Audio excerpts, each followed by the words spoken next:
Open our meeting tonight for the 21st of May 2024. I'd like to acknowledge we have an apology from councillor Richard, who's unable to be here tonight. And we will just scroll through the agenda. There is no leave of absence, and I'd invite all the elected members to join with me in standing and reading the pledge. We recognise the city's considerable natural and cultural heritage, including thousands of years of traditional ownership by Ghana, and the more recent contribution from people either born here or who have migrated here. As we meet together, we build on this heritage by respecting and listening to each other, thinking clearly, being receptive to new ideas, speaking honestly and deciding wisely for the current and future well-being of those we serve. Thanks, everyone.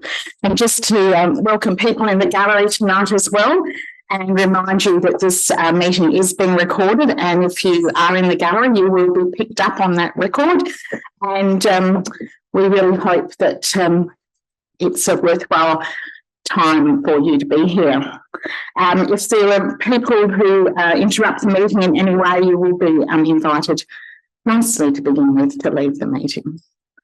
If we can confirm the minutes, please. Councillor Themeliotis. So moved. Thank you. Thank you very much. Councillor Greaves. Thank you. Any questions? Debate? All those in favour? Thank you. The motion is carried. And just to acknowledge that that's two sets of minutes. So that was the meeting, the special meeting on the 16th of April and our council meeting on the 23rd of April. The next is the Mayor's report. Do I have a mover? Councillor Platten. Happy to move.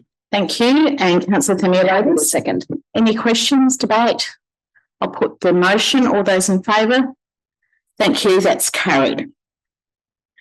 We are very excited tonight to be able to acknowledge and celebrate with some presentations from the recent Local Government Professionals Australia SA Divisions Leadership Excellence Awards. And I'd like to call up Phil Jeffrey first to make a presentation.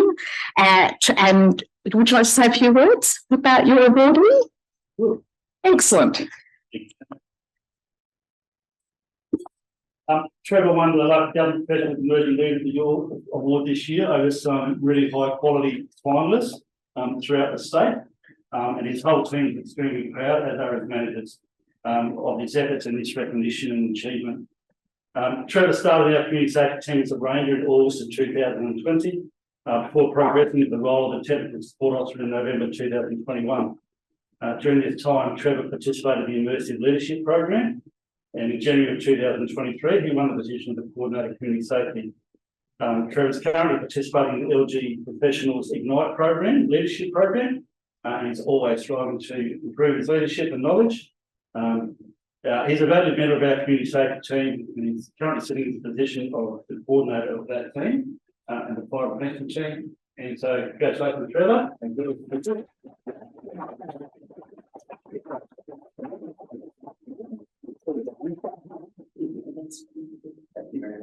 Thank you.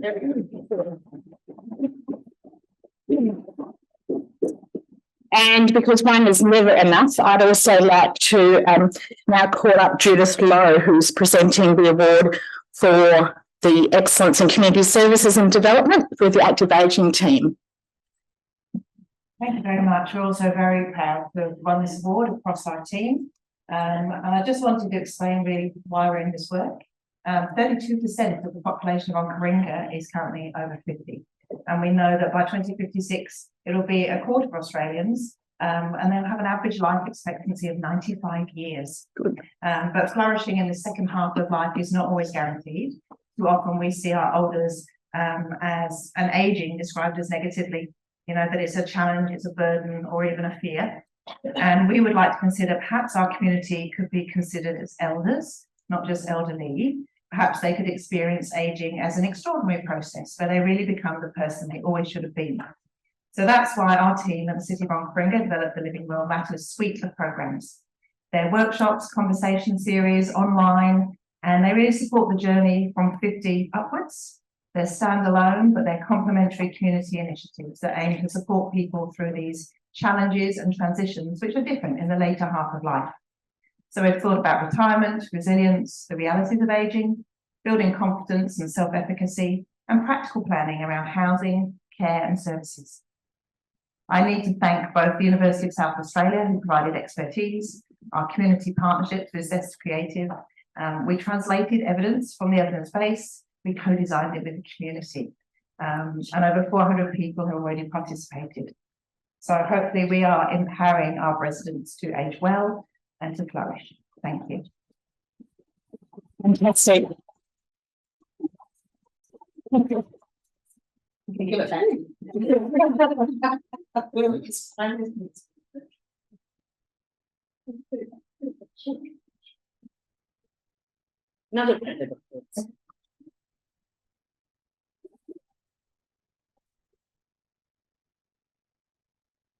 Well, and the third one we'd like to celebrate tonight, I'm going to invite David Stobie to come up and share some of the story of the Management Challenge, which is an interdisciplinary across directorates challenge. And they took a coastal challenge this year.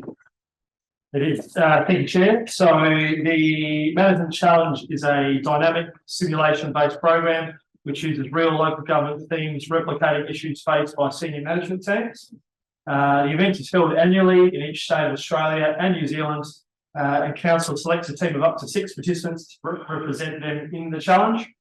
The pre-challenge task comprises of a real-world task, and teams have approximately 6 weeks to complete this. Then onto the challenge day itself. The teams come together to compete in a series of time tasks in a unique, fast-paced pressure cooker environment. Teams are observed and assessed on their performance, and the stakes are high as the winner of each state goes to the national competition. Management Challenge is not just a competition, it provides the opportunity for staff to develop a range of essential skills, including leadership, creative thinking, problem solving, and presentation skills. This year, our team placed third. A huge shout out to the City of Onkaparinga's Coastal 31 team members, who were Elise Winton, Info Management Officer, Jeffrey Purves, Community Development Officer, Liam Wallace, Development Support Officer, Nikki Chadburn, Coordinator, Positive Ageing Centre, Laura Hewitt, Acting Team Leader HR, and Katrina French, Senior Civic and elected members. I'd like to congratulate the team. They did the council proud, and yeah, we can just give them a little round of applause.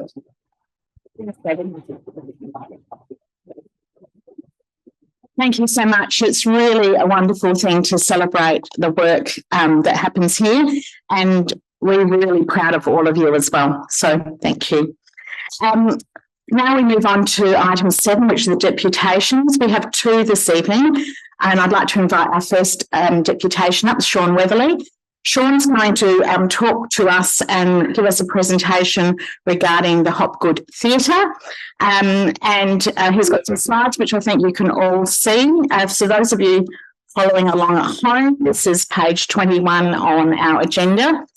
Sean, you've got 8 minutes. We've got extra support here if we need anything for the slides. And you're happy to take questions at the end? Yeah. Excellent. All yours.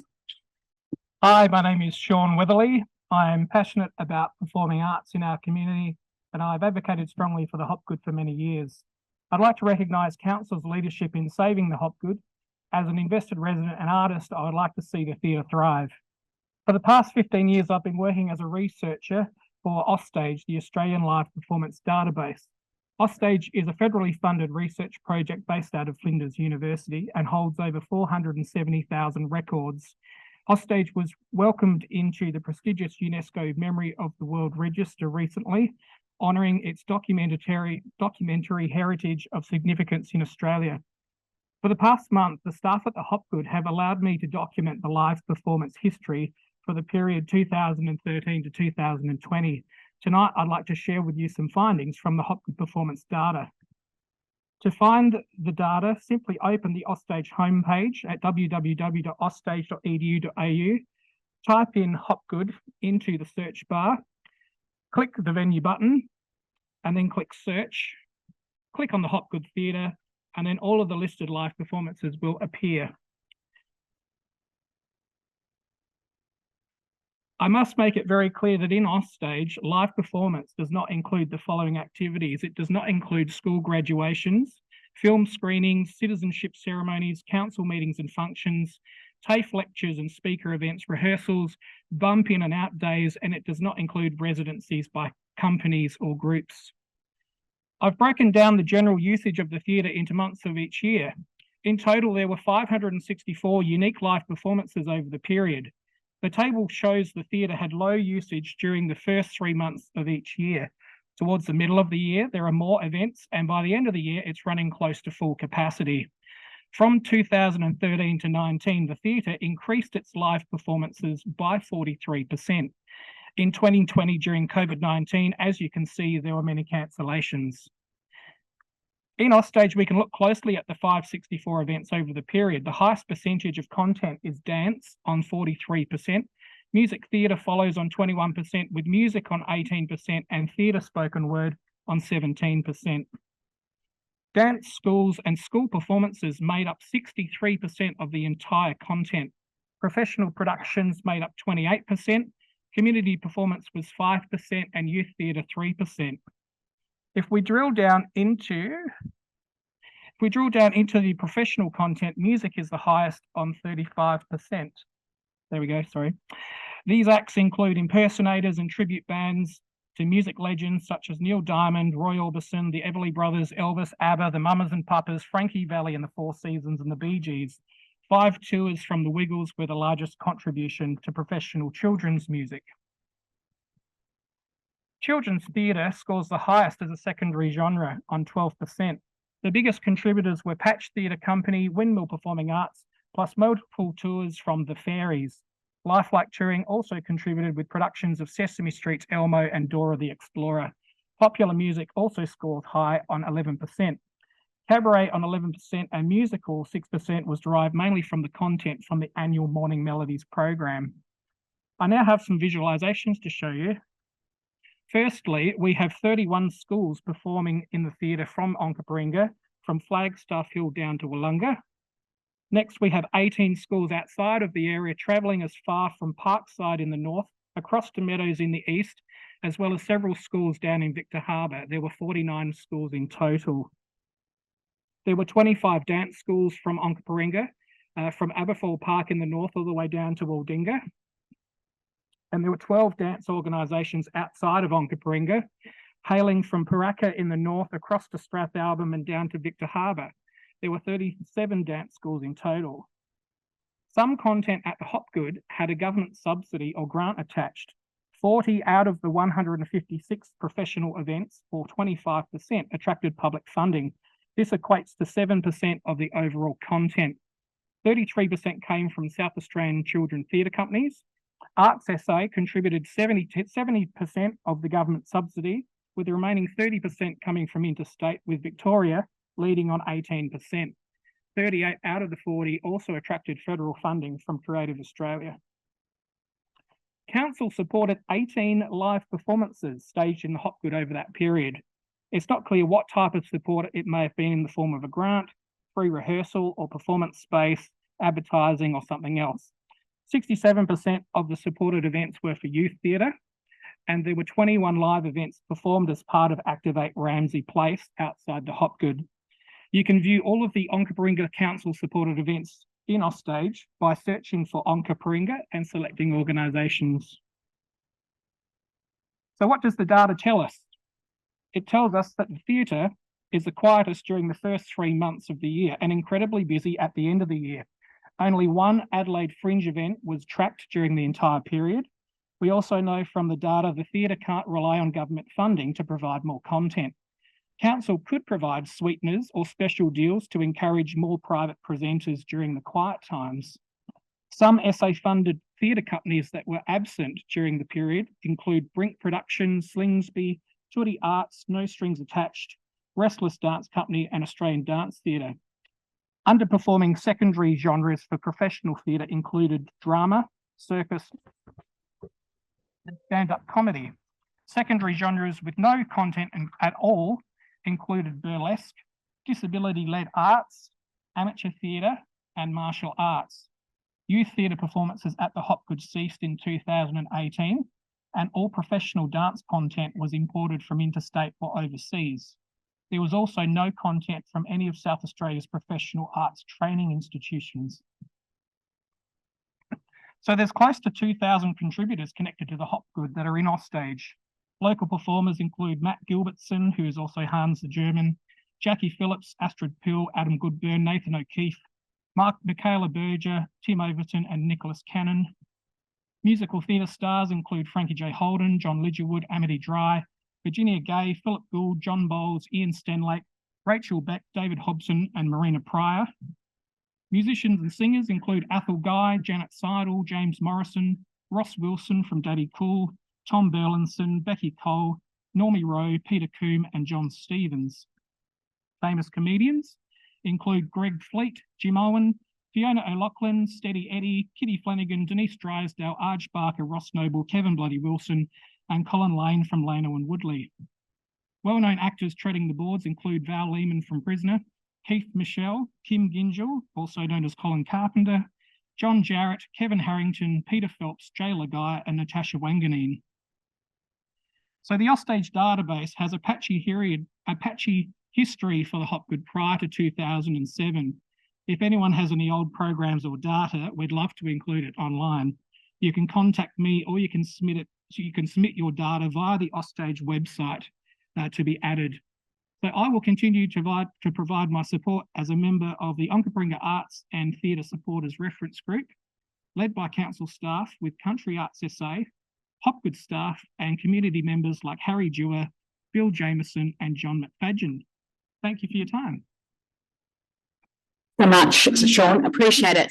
I know we've got questions, but I'm going to start with a question, and that is, and I know we have discussed this as well, like the desire to have a cultural institution here in the city as opposed to a hall for hire. Have you got a few words to guide us in as we go forward in that kind of space? I think you just need to there needs to be more content created and at a local level.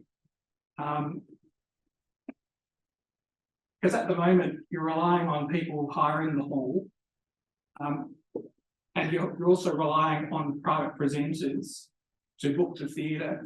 So it would be really good to either have more support for local artists to be able to create work and to have an institution where they can collaborate with each other, potentially bring in some professional artists to guide them, and also look at targeting those professional presenters that aren't presenting in the theatre and why aren't they presenting in the theatre.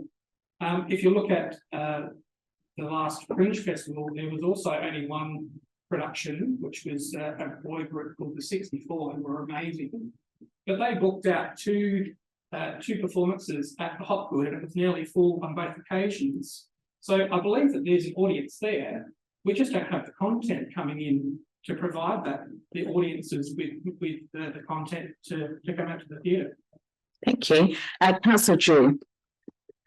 Thank you, Sean. That was brilliant, and I really appreciated the way you quantified the data and made it visible for us. So thank you very much for that. I have a couple of questions. One is just a little bit about your background and who you are. That's okay. Okay, so I graduated from Flinders Drama Centre as an actor about 22 years ago, and I've probably participated in most of the major arts festivals in Melbourne and Adelaide and produced shows. I also got awarded from the City of Port Phillip in 2019 a grant for $10,000 to orchestrate a musical that I'd written using local musicians from the Australian National Academy of Music in South Melbourne that the council were also supporting. And then that got put on at the Arts Theatre in St Kilda. Awesome. So you're deeply embedded in the arts space. That's good. Just wondered, so I wondered about if there's opportunities or what you see as opportunities for residencies. So we haven't had a music group or a dance theatre company have the Hopgood as a base, and if you see that as an opportunity going forward. I think I think it probably would be tricky to have one towards the end of the year when the theatre is so busy because it's being used so much, but you could potentially have one in that beginning part of the year. You've got audiences, especially dance audiences, coming in droves at the end of the year. If there was a way to pull those audiences and get them to come and see shows at the beginning of the year, you might find it to be. But that means providing the content and getting the content for people to see. Sure. And how council could support it, and what are the greatest opportunities that you see going forward, not just the next year, but the next 10 years? You could potentially have a professional dance company, a local one from Adelaide, potentially do some workshops and classes with, there's a lot of dance schools in this area. You put on some kind of big spectacular during the first part of the year. That's a possibility. Ultimately, it does come down to, because council have taken over the venue, and you can either let the venue do what it already does and be satisfied with that. And if you're not satisfied with that, you do have to try to new ideas to increase the content that's in that theatre and what's coming out of it. Councillor Wilkes. Oh, thank you. Thank you, Sean. Thank you for your presentation. That was very enjoyable. If you need any programs from the dance section 2015 onwards, I've got many because all my kids dance there at the end of the year. So we know how busy it gets. So I was just wondering if Country Arts, the person who manages, do they draw on the data and know about that quiet time where obviously Adelaide is the silly season with Fringe? Do they know how quiet it is? Do they draw on your data? Well, I've provided them with all of my data and reporting, so I guess they know what I've discovered, and they I hope that they might take some of that on board to make better decisions in the future. I hope they do too, because it's good to see some more Fringe shows. The Adelaide Fringe, because you know we could have some of the best stand-up comedians down here filling that theatre. And we have the Writers' Festival and we have the cabaret. It's all happening in Adelaide at that time.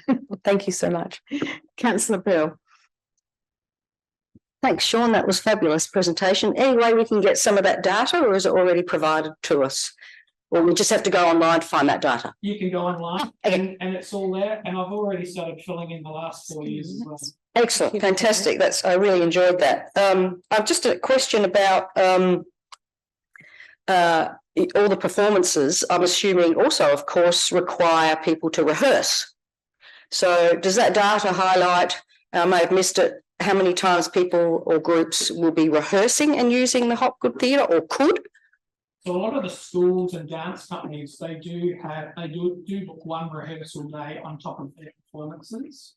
So you do get extra bookings out of that. Most of the professional companies will bump in the same day as they do the show and bump out, because they don't have the funds to spend on all of that extra rehearsal period. And they usually do that back in their rehearsal studios anyway. Okay, but it could be used more frequently for that purpose. Absolutely. For an educational practice venue for performers, young performers. There are a lot of other activities that aren't included in offstage because they're not classified as live performances. So there is other uses to the theatre on top of all of this. Education. Yeah. Using it. I think the TAFE do book the theatre for various seminars and functions. Okay, and that's in terms of using all the facilities within the theatre, like the lights and Absolutely. Curtains and various other props and things. Absolutely. And there's lots of schools, or there's probably about half a dozen schools that regularly use it for their graduation ceremonies at the end of the year, because they've obviously got a massive audience to cater for. Thanks, Sean. Thank you. Any further questions? Thank you. And Councillor Fisher, can you press your button again? Thank you. Yeah, late call, sorry. You mentioned you were a graduate of Flinders University. What about Flinders University? And are there any input at all, classes, involvement, considering their involvement with South Adelaide Football Club, for instance, down here, they're already here. Well, the Flinders Drama Centre every year have 3 production blocks that they usually stage up in the drama centre between about 4 different spaces that they have, including the Matthew Flinders Theatre, a black box room. They used to have a TV studio, but that's been transformed into more of kind of like a gaming type studio and a big dance theatre. So it is possible that there could be a connection with the drama centre to try to get some of their graduate shows down here. They also do, at the end of every year, a graduation production, which for the last 3 or 4 years has been performed at the Adelaide Festival Centre in their rehearsal room downstairs. So you could very well have a good relationship with the university, try and get some of that content from the theatre. I mean, there's also other things like the primary schools have wakakiris. You know, there could be a wakakiri event in the theatre for the kids to perform their numbers before they go to the big event, you know, and to network with all the other local schools. So there's so many possibilities. Thank you. Wakakiri, I think it was Christie's primary, were the state and national winners last year. So we do have a very fine tradition of all of that here in our city. Thank you so much. We appreciate it. And just for Councillor Bell, of course, the presentation will be on the video as well. So of the recording. So thank you. Thanks again. Thank you.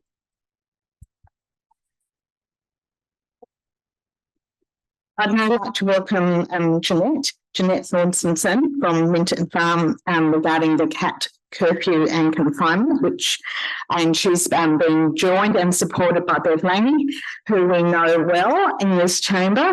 And so just to remind you, Jonette, 8 minutes, you'll hear the bell at the 6-minute mark. It means you've got 2 minutes to go. It doesn't mean you have to finish. Yes, you're very welcome to sit on that chair, Bev. No problem at all. It's not wired or anything like that. Off you go. Okay. Good evening. For those of you who don't know me, my name's Jonette and I live in Aberfoyle Park and I have done so for 45 years. I'm making a deputation tonight on behalf of Minton Farm Animal Rescue Centre on cat containment to discuss why I think this is necessary and what I think council can do to help achieve this. You can't hear me. It said do not touch the microphone. Sorry, thanks, Marion.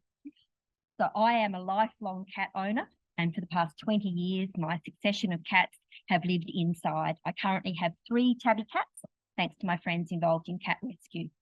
Bev Langley and I first met when I started teaching in 1979. I've been on the periphery of involvement in Minton Farm for all of that time until I retired 6 years ago and became a weekly volunteer. Early in 2023, Bev and Glenn invited elected members of this chamber to Minton Farm, and I thank those of you who were able to come. I also thank those of you who have kept in contact since that time. Those of you who were able to come heard Bev speak of the damage that the free-range cat can do, and it's devastating. You got to see firsthand rehabilitated animals not being fit for re-release and spend their days being beautifully cared for at Minton Farm. Bev and Glenn do an amazing job, but this is not unique to Minton Farm. A myriad of dedicated wildlife rescuers are confronted with these issues daily and willingly volunteer their time to help. It would be wonderful if we could eliminate the main cause of those issues, which is the free-range cat. And how do we know it's cats? Well, Bev has kept records of each animal since she began rescuing some 30 years ago. There's documentary evidence of the ones who did reach help. Bev's a very experienced wildlife carer, and she only records cause of injury if she's 100% sure. So, why should cats be contained 24 hours a day inside or in an enclosed cat run? Well, firstly, for the cat's welfare. We know cats live longer and healthier lives when confined and contained inside. Both the RSPCA and the Australian Veterinary Association have evidence to support this. It's great for the cats and also financially beneficial for the owners with reduced vet bills. We know that cats get run over, attacked, and are susceptible to diseases such as feline AIDS. It also reduces the number of feral cats. Human health reduces the rates of cat-borne diseases, particularly toxoplasmosis, which is a parasite infection, which is caught by cats and passed on to humans. It's highly infectious and actually costs the national health budget around $6 billion a year. Thirdly, wildlife, saving them. Thousands of them get killed and injured every year in our suburbs. Night curfews only protect nocturnal animals like possums. So I'm not asking just to protect the cute fluffy ones. We need to protect the birds, the frogs, the lizards, and so on as well. They're all part of our biodiversity. Toxoplasmosis is also passed on to other animals via cats, and it's a death sentence to native animals. Bev can work magic to save animals, but sadly, of the 31 attacks in 2022, 0 survived, and that continues. Also, reducing the need to triage to actually bring an animal in and to support the mental health of our volunteer carers. People such as Bev do an amazing job. They see the worst of what happens to our native animals. And often the person who brings the animal in for treatment has done so because their own cat has injured it or their neighbour's cat. Most don't survive. And speaking of neighbours, reducing the nuisance value to neighbours would be great, and I can certainly relate to that. Cats fighting, finding cat poo in the garden, and cat urine sprayed on the front door. Well, it's not the cat's fault, it's the cat owners, those who think that free-range cats are okay. So what can we do about it? I believe we need to have a community conversation on this. While I've read many studies on people's views of cat containment, I'm quoting here from the November 2023 study out of Monash University. They conducted a survey to ascertain the support for a policy that requires cat owners to keep their cat contained to their property. I knew we'd come a long way as a community in our views and the understanding of cat containment. And I was pleasantly surprised with the recent findings. So 66% of people supported cat containment, but interestingly, only 8% did not. So I think the time is right for a respectful conversation in our community.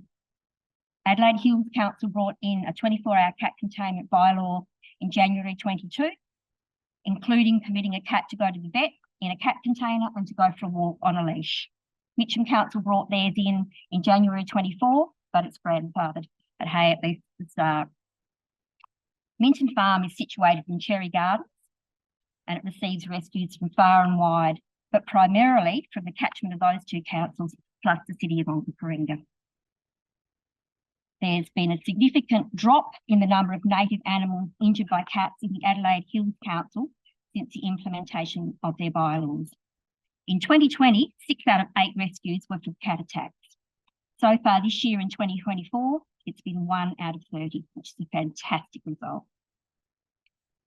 We have documentary evidence that cats cause significant damage and death to our native animal population, and we have documentary evidence that people are in support of 24-hour cat containment. So to me, the time is right for Onkaparinga Council to have a respectful conversation with its reps.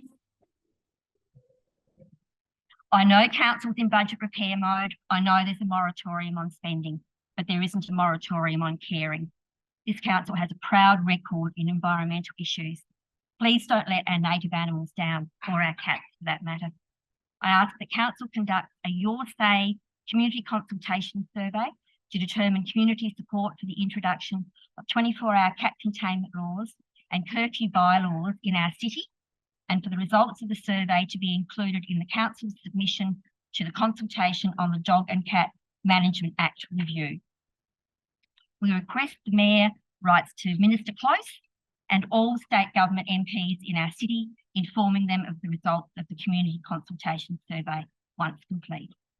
I know this isn't just a local government matter. Together we can work together for a positive outcome for our native animals and for our cats. So thank you for listening.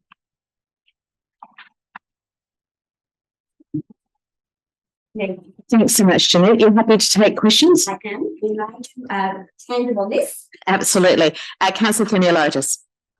Thank you. I've got 2 questions to Jonette and Bev.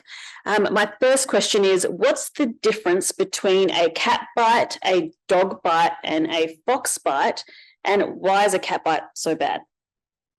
4 years ago, we did a presentation on it and we had photos to show you. It's black and white. A fox will kill something and eat it. So there's very, very little left with exterminating. A dog tends to have a crush action on an animal, so their bones are completely shattered. A cat tends to play, and they use their claws and their teeth to hold the animal, who pulls away with their claws, so their claws are worn down and their teeth are full up. So they're all entirely different and very, very easy to see. And why are the cat bites so bad? The cat's teeth have shocking bacteria on them. Plus the cats have toxoplasmosis in their system, so which is a parasite. So any little puncture in the skin of a tooth or a claw allows that parasite in. And if that animal doesn't get antibiotics within 5 hours, you cannot bring them back. You can't reverse the damage. Whereas a dog, it can get the antibiotics and you can reverse the damage. It's not actually parasite in the body. Councillor Bell.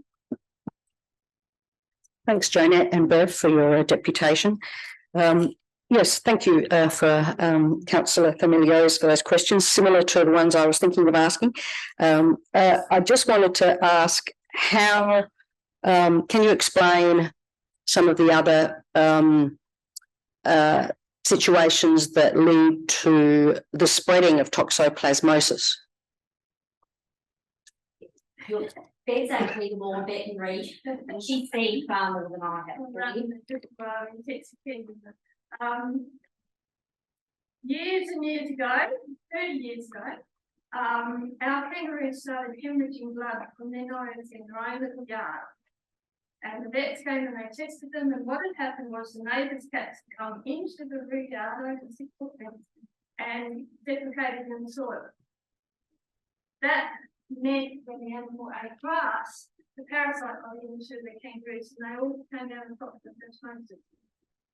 So it gets into their brain, very painful thing, and it can cause abortions in women, the babies are lost, all sorts of pretty serious health concerns such as schizophrenia in humans.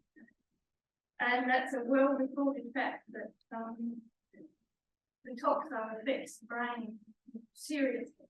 Yeah. Thank you, that's very disturbing. Can you tell me how many do you think over the 30 years or more that you've been doing this work, how many do you think have died in your care because of injuries from cats? 39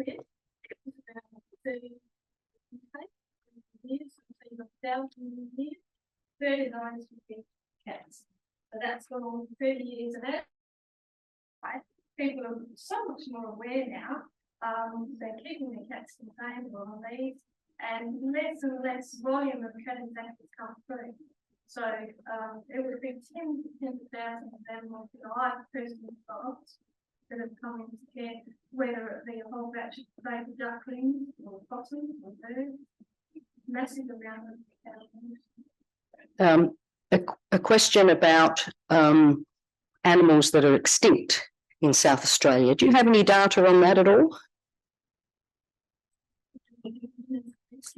Just extinct as a result of cats contributing to their extinction.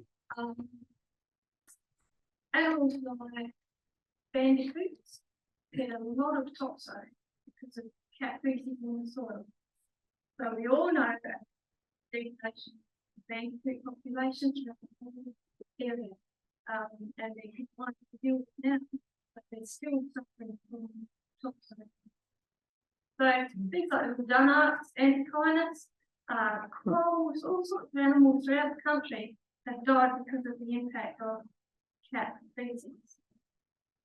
Anecdotally, with the work that you've done and your volunteers have done, you as well, Jonette, have you seen a big shift of community sentiment with regards to how cats should be contained? Yes, most definitely. As I said, I was very pleased with the Monash University study because probably 20 years ago that I decided at this time to lock mine away. We don't seem to have a lot of free-range cats in my area, in Road Park. I do remind people that there is fox, and fox is huge, seriously. out and about. But yes, I see a lot more cats contained. You see them when you're walking, looking out the window, as mine are. And very few people these days think it's okay to let your cat outside. But I was pleased to see the stats, not just the Monash University study, there are other studies that show that people don't think it's okay to let your cat outside. And it's not just because it might damage native animals. So they don't actually want it run over either. It's for the cat as well as native animals. And if I could add to that, Yes. the public opinion of people that bring the rescues in has completely reversed. Say, even a decade ago, you dare say to everyone that came there, do you think it should be contained? Because you might get held down. But nowadays, it's completely reversed, and the people coming in are absolutely irate and telling us how distressed they are, and they're crying, and they're really invested in the wildlife in their backyard, and that's a common thread from all different areas. People's mindset has changed. Can you tell me when the last survey was done in South Australia on the views? The views of the community on whether cat containment. Has there been a survey? National survey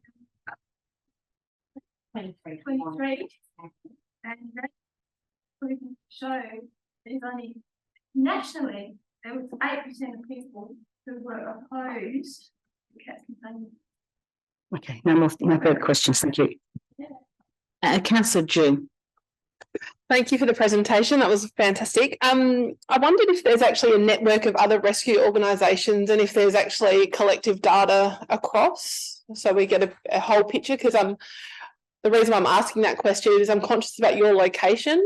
Paul and I, for example, are in the South Coast ward, and you may not get as much intake there. So I'm just fascinated by a network. Especially states, South Australia was part of the rescue fraction. Sure. And there was a move decades ago. The RSPCA tried to get a body of everybody together to work together, and that was a huge disaster. And there was very little coordination. However, the Department of the Environment they have steps, and I'll say all the different groups like Save Our Wildlife Donation, each different group will probably have their own stats on it. Sure. But there's no overarching body that coordinates. Okay, thank you. Yeah, sure. Okay, that's good. Unfortunately, I will note that. That's good. I wondered if there's hotspots across on Kapringa that you're aware of where this is an issue more than others, or is it just? I think beach is pretty bad. Mhm. There's a lot of cats in the area. Yep. And in the prison, cats. In the suburbs. It's cats. There's two types. There's feral cats that's out there untouched by humans, not assisted, and then there's domestic cats that get out at the night time and play. Sure. So generally, the feral cats will eat what they get, whereas the domestic cat will play with it and let it go when it's had enough to be happily ever after, which it doesn't do. Guys are dead for 3 days, probably. Yeah. Okay, that's awful. One last question. And I know that the ask is really around going out and consulting with community, but I was thinking about 24-hour cat containment. Great. People that don't follow the bylaw, what next? And we know that the RSPCA, for example, is full. So have you got ideas around kind of at that systems level, how we can respond and deal with the issue? It's not easy, it's a complex thing, and I think it's going, whatever laws are brought in, it's going to be a long-term process. So the grandfather law is such that the cats that are out now don't get involved in it, but if someone buys a cat or owns a cat from then on, they have to contain it. So that's a long-term commitment to a better environment, and I don't think there's any quick fix in any shape or form, but I do believe the national sentiment is affecting every household, and they're listening mostly. those who don't listen are the ones that perhaps have happened throughout and they don't have the finance to do any containment. However, there are ways around containing cats. I know we had a big marquee wired it in, had a tunnel like that tunnel there, except with wire, from the bedroom cat flap window through to this tunnel. Nothing, because we already had it. And those cats lived for years, they were very healthy, very happy, and it was a brilliant educational tool. So it doesn't necessarily have to involve a lot of money. It's just being a bit more aware and setting things up better for the cat, if you're going to have a cat. Yeah. And my cats are not, they just live in the house. We've got a lot of different things in there for them, and my daughter's cats are the same, and that's where they live. So they come into that. My previous cats had to learn, but really they were fine. And it's interesting now to watch them plot the Easter rosellas out front and what they're going to do with it. They've been doing it since they came home and got that pig. They also look at the skinks down the bottom, run along my windowsills outside, and they want to get insured. So it's innate in them. They need to be contained inside. We had Burmese cats, and you probably know they're terrific hunters. They just can't help themselves. But if they got out the door accidentally, they would slink along the side of the wall to be let in again. They were terrified out in the open. So the cats actually educate the people because they know they're safe inside. Councillor Fisher. Ladies, thank you for your presentation. A real problem. The extent of the problem, do you know what the cat numbers are in the city of Onkaparinga at all? 60,000? Yep. So there'd be more now, I would think. Yep, and I'm not a cat owner, so do we have to register them these days? Yes, most We do. definitely. Yeah. That's been grandfathered as well. So you register your cat in the same way as you register a dog now through the Cat and Dog Management Board and get a number. Yep. And so that's only required for new cats. So, okay, so that's only just come in, is it? That's my cat's 3 years old. Yep. So I needed to register them when I got them. I believe that had only just come in. Yep. At that stage. So And how much does it cost to register a cat? free. It's free. Free to Okay. register a cat. Mine are also microchipped and accepted. They don't go outside, so that's really an issue anyway. Yeah. But yeah, that cost, that actually came into cat registers. And one final question. So just on the fee, is it only fee free in South Australia, or with your experience, what about other jurisdictions? Can't say in the state, except I do know in New South Wales, you're not allowed to contain a cat. Yeah, okay. Once again, thank you. Councillor Eaton. Oh, thank you. So just a quick one. Thank you for your presentation. But the issue sits around why are the state government so reluctant to actually bring in legislation? I mean, we've done it recently very quickly in respect to trees, but we're not worrying about those other little animals that are running around that actually live in those trees. Why are they so reluctant about it? Thanks. You don't have to be speak on behalf of the state government. Feel free to speak on behalf of Minton Farm. What do you perceive? I can go back to May last year when we invited Minister Post to come to Minton Farm. So she met with Ben Glenn, she met with myself and with Carol Alfred, who's another volunteer, and Erin Thompson, the member of Data Board. So she, Susan listened and was seemed very understanding personally about the need to contain your cat. So the Dog and Cat Management Board were having a review, and that has started to happen. So we were at the understanding that this was going to be, well, I was at the understanding that this was supposed to be part of the review, that they would be consulting on dogs and cats, and part of it would be on the containment of cats 24/7. So we don't quite know what's happened to that bit. We don't know whether the whole thing has been released or whether they're just ripping it out, because currently all I've seen is cat breeders and dog breeders and puppy farms and vicious dogs. I have written to Erin Thompson. I wrote to her on Thursday and asked her what the progress of this legislation or this consultation was, and I haven't heard back yet. Thank you. There's no further questions, so I just want to thank you both for your time and knowledge and sharing that with us this evening.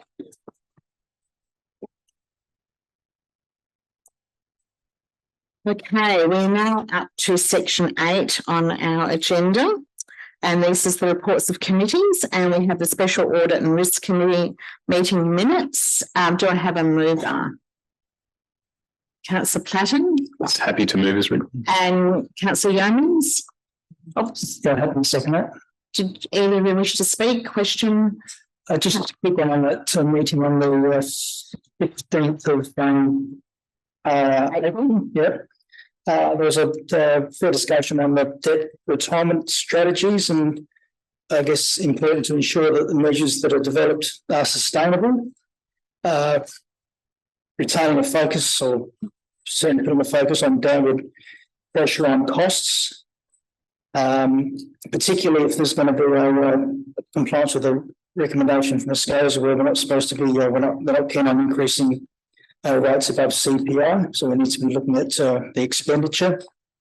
There's an assumption that the interest rates that we're currently paying on the finance that we've got as far as debt, 6.1%, possibly going down.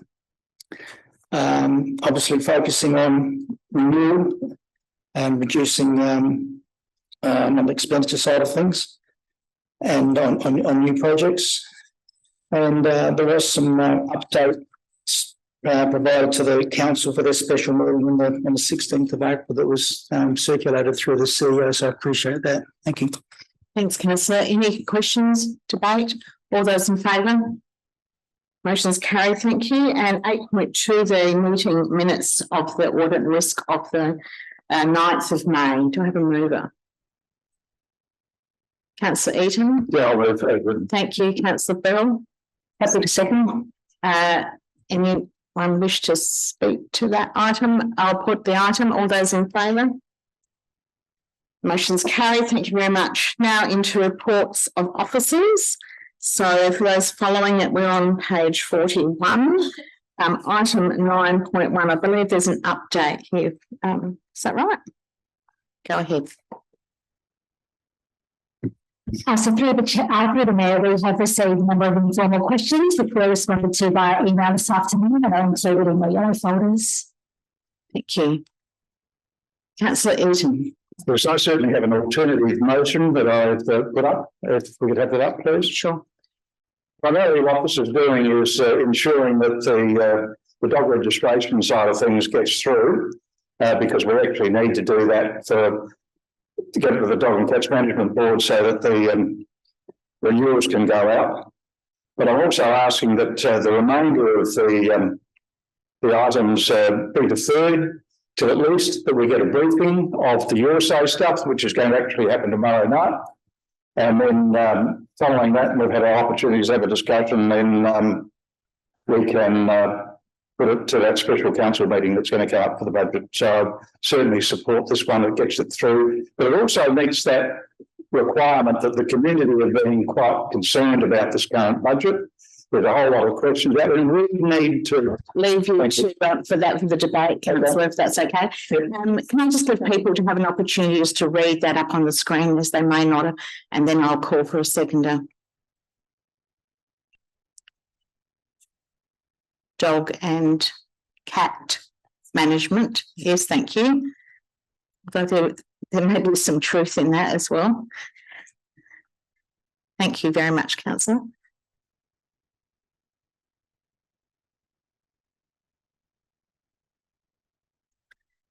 So this is being moved by Councillor Eaton. Is there a seconder? Councillor Dew, question or seconding? I'd like to second it, mainly because I agree that we should really, we've taken all the time and we've definitely been listening to community throughout the engagement for the budget. And I think it would be remiss if we didn't include that in our deliberation. So I'd like to see it at the next special, so I'd like to support supporting the motion. And Councillor Eaton, I apologise. I should have asked you before we got that seconded, if there was anything further you wanted to say as a mover. This just ensures that the chamber is fully informed of the your say. I mean, the criticisms that have gone around, they say it's a process and we don't take any notice of it. And it's extremely important. We've got the community wastewater system that people are concerned about. One positive thing out of that I did actually spot, the Cherry Gardens Oval in its mowing fees is going to have a reduction of $800 odd. So that's a good outcome, but it's important that we get fully informed. Thank you. Thanks, Councillor. Councillor Bill, a question or debate? It's just a question for the staff, please, and the CEO, quite possibly, if needed. Are we meeting, or maybe it's a question for also governments, are we going to be meeting our legislated requirements by making this change? That's the first question. Thank you, Councillor. Yes, I can confirm through the Mayor that if you should bear in mind support this motion, we would still meet our statutory obligations. We pulled out there specifically a fee that we need to try to progress to this evening around the dog and cat management board. But other than that, you're open to consideration of deferring this and there wouldn't be any legal issues for us. Okay, no further questions then. Thanks. Councillor Wilkes.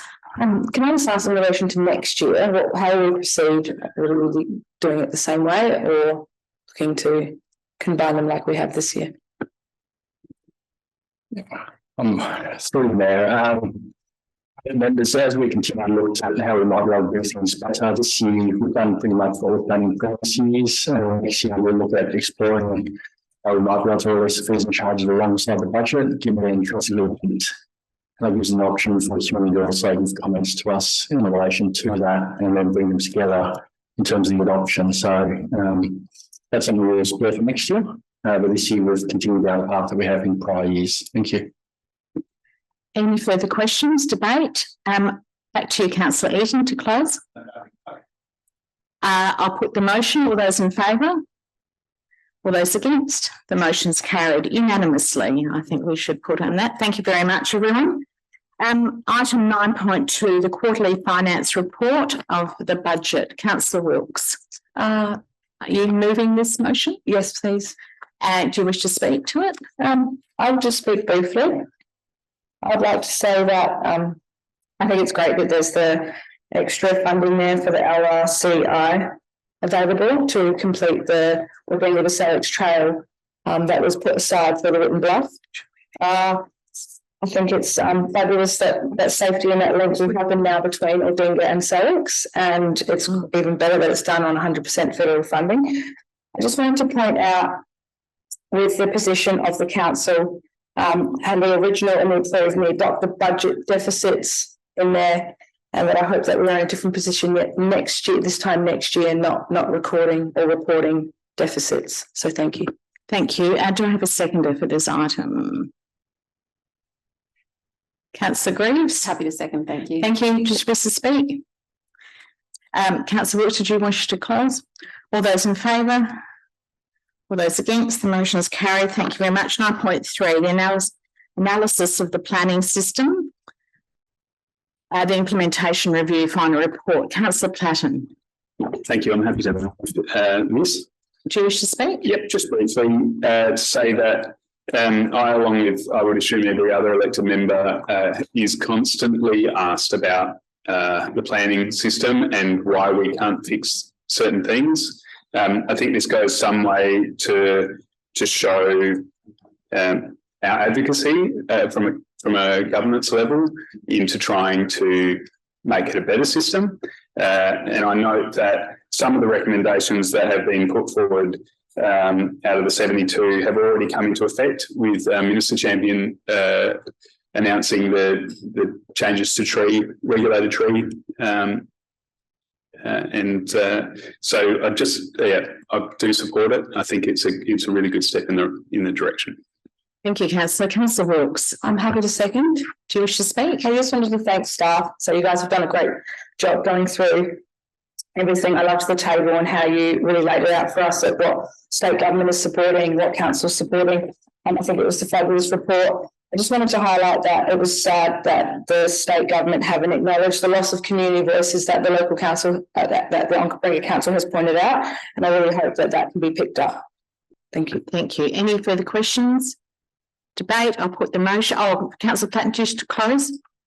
All those in favour? All those against? The motion is carried. Thank you. Item 9.4, the promotion of built heritage. Councillor Wilkes. Yes, I'd like to move as written. Do you wish to speak? I just wanted to ask a question. Go ahead.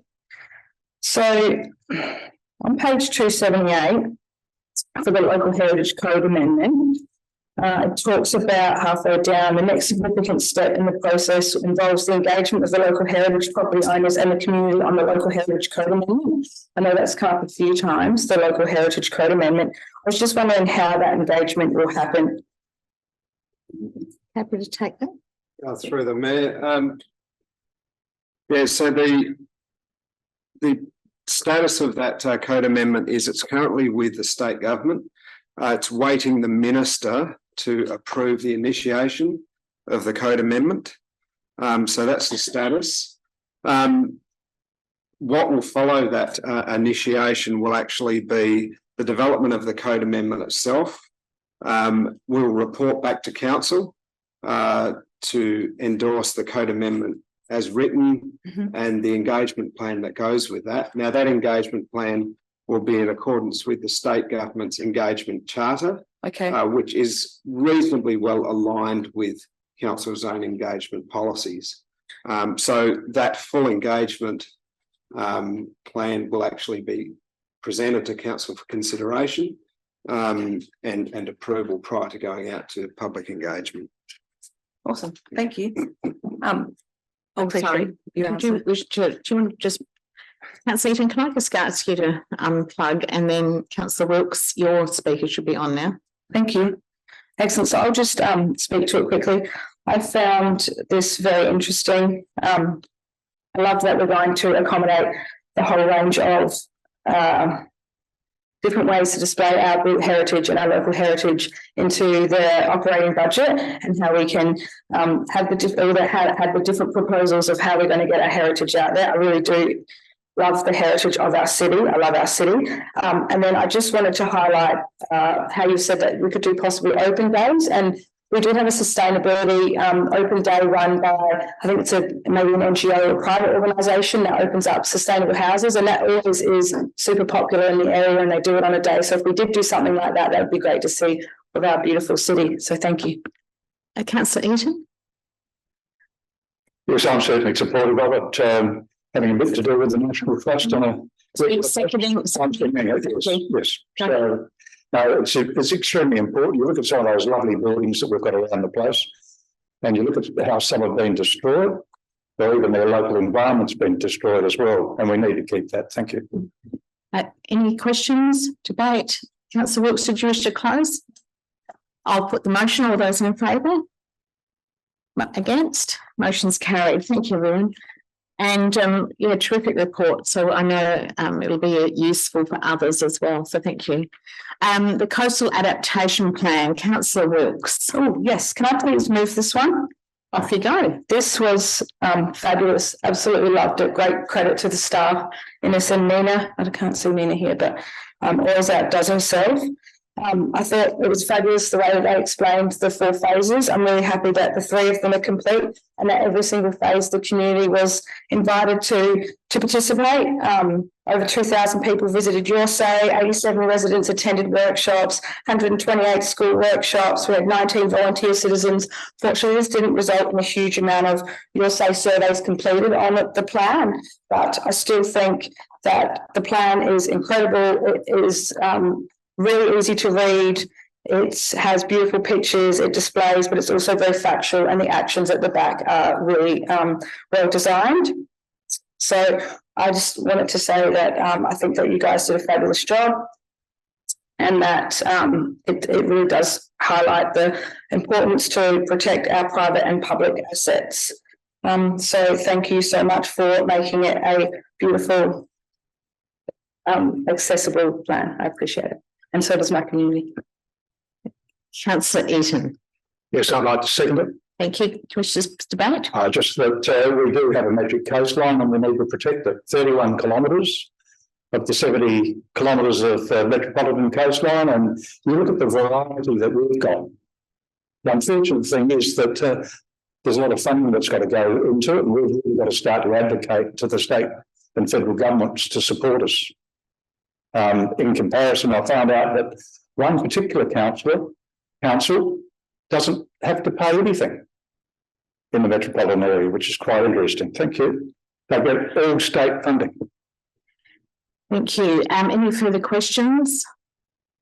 Debate?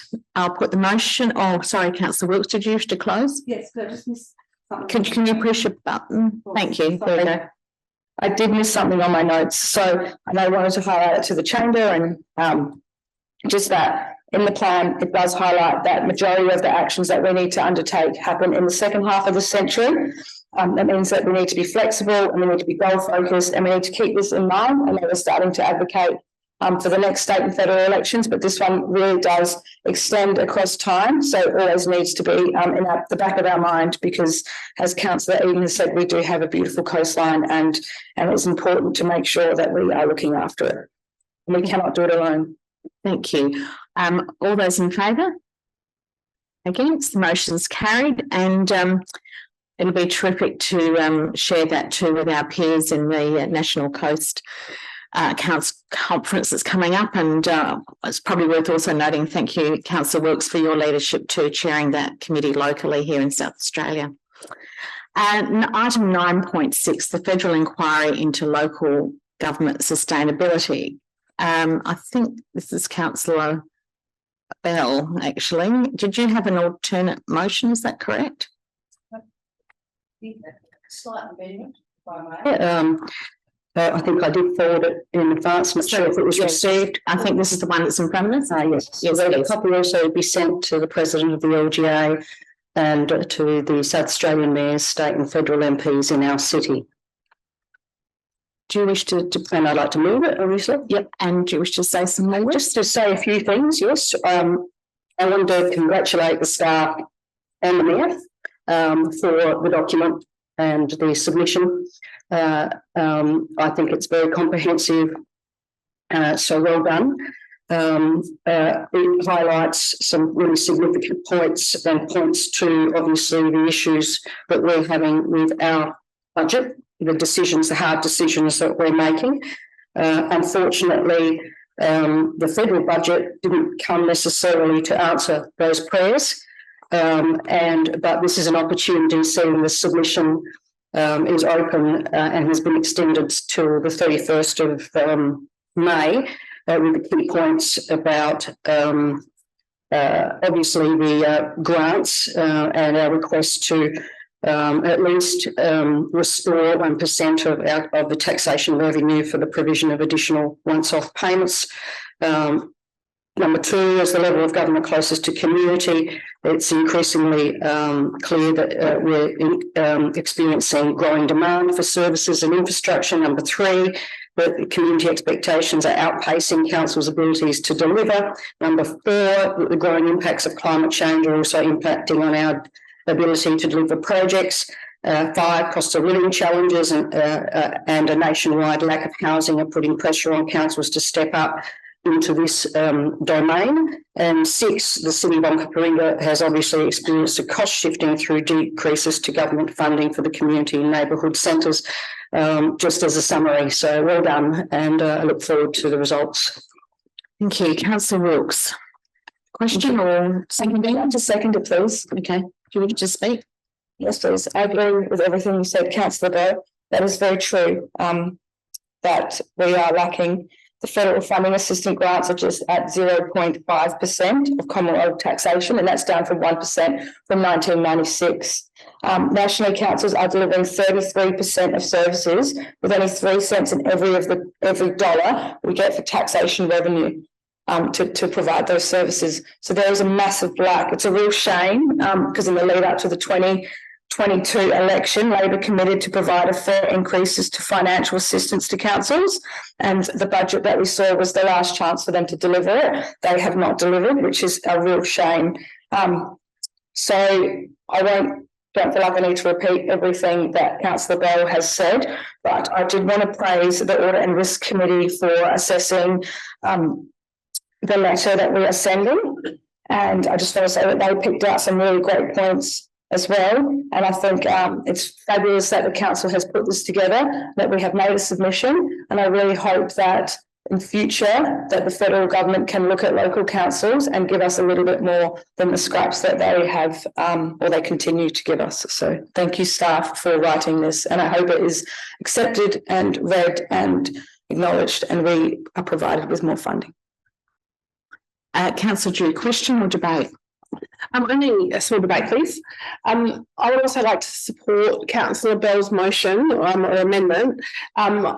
When I read the report, I was quite amazed about how high we're punching above our average in the 33% of services, as Councillor Wilkes has already highlighted, 33% of services offered, and we're only receiving 3 cents in the dollar.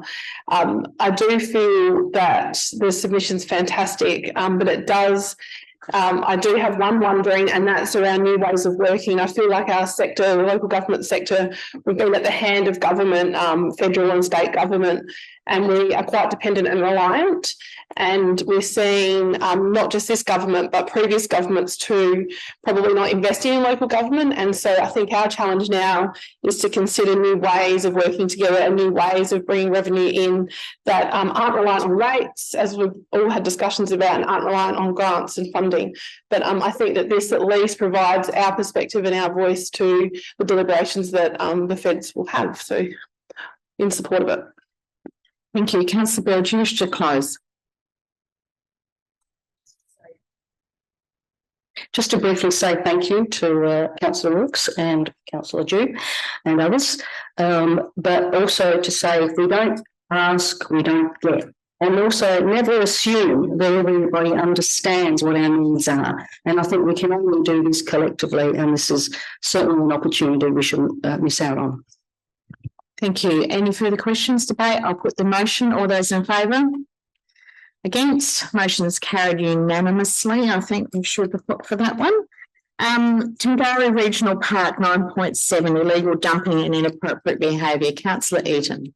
Yes, I'll move as written. Do you wish to speak? Yeah, I will. It's an area I drive through virtually every time I come down this way, and certainly see all the skid marks that are on the road.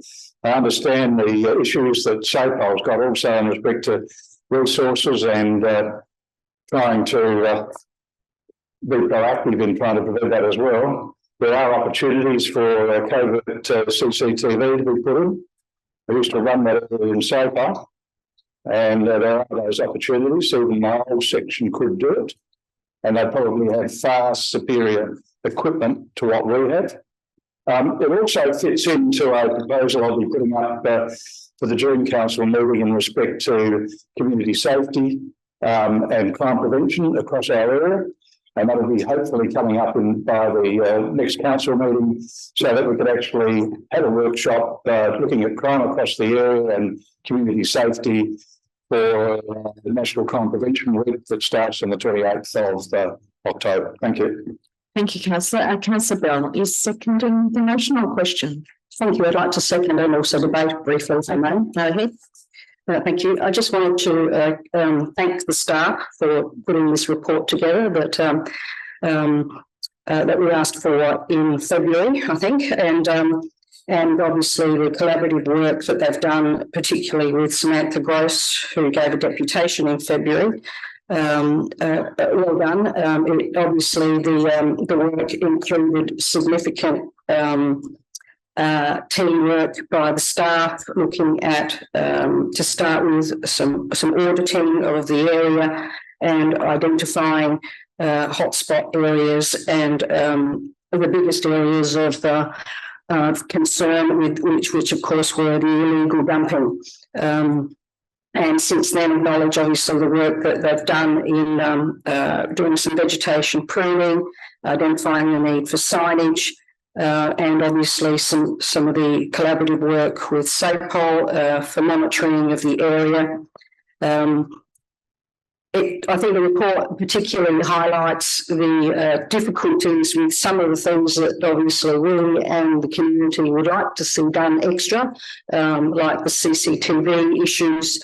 However, I know that it's been a few years since we've had any CCTV in that particular spot. There doesn't seem to be necessarily any mention in the report that I can see about neighbourhood watch style work, and maybe that's something that we can possibly do more of, or maybe even letterboxing in the area to highlight, for example, the services that council does provide to help take away a lot of the waste that is being dumped, for example. Thank you again for the work that is done in the report, and we've given you extra work to do, and I appreciate the efforts. Thank you. Thank you, Councillor Fisher. I also or debate? no debate. Okay, Debate. I also support what Councillor Bell has done. There were some conversations that we had back in February. I'm actually a resident. That's the end of my street, and I know the area quite very well. There's been some very proactive work done by the council over the last probably 12 months in respect to that. Yep, it's got a problem with a particular area where things are dumped.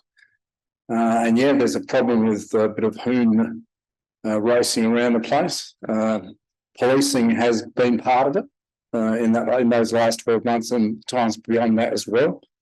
But moreover, I think it's been a great response by council. I'm looking at a couple of individuals here that have contributed to that along the way. So I once again thank council for all the work that they've done in that particular area. Thank you. Councillors, do you wish to close? I'll put the motion. All those in favour? Against? Carried. Thank you, everyone.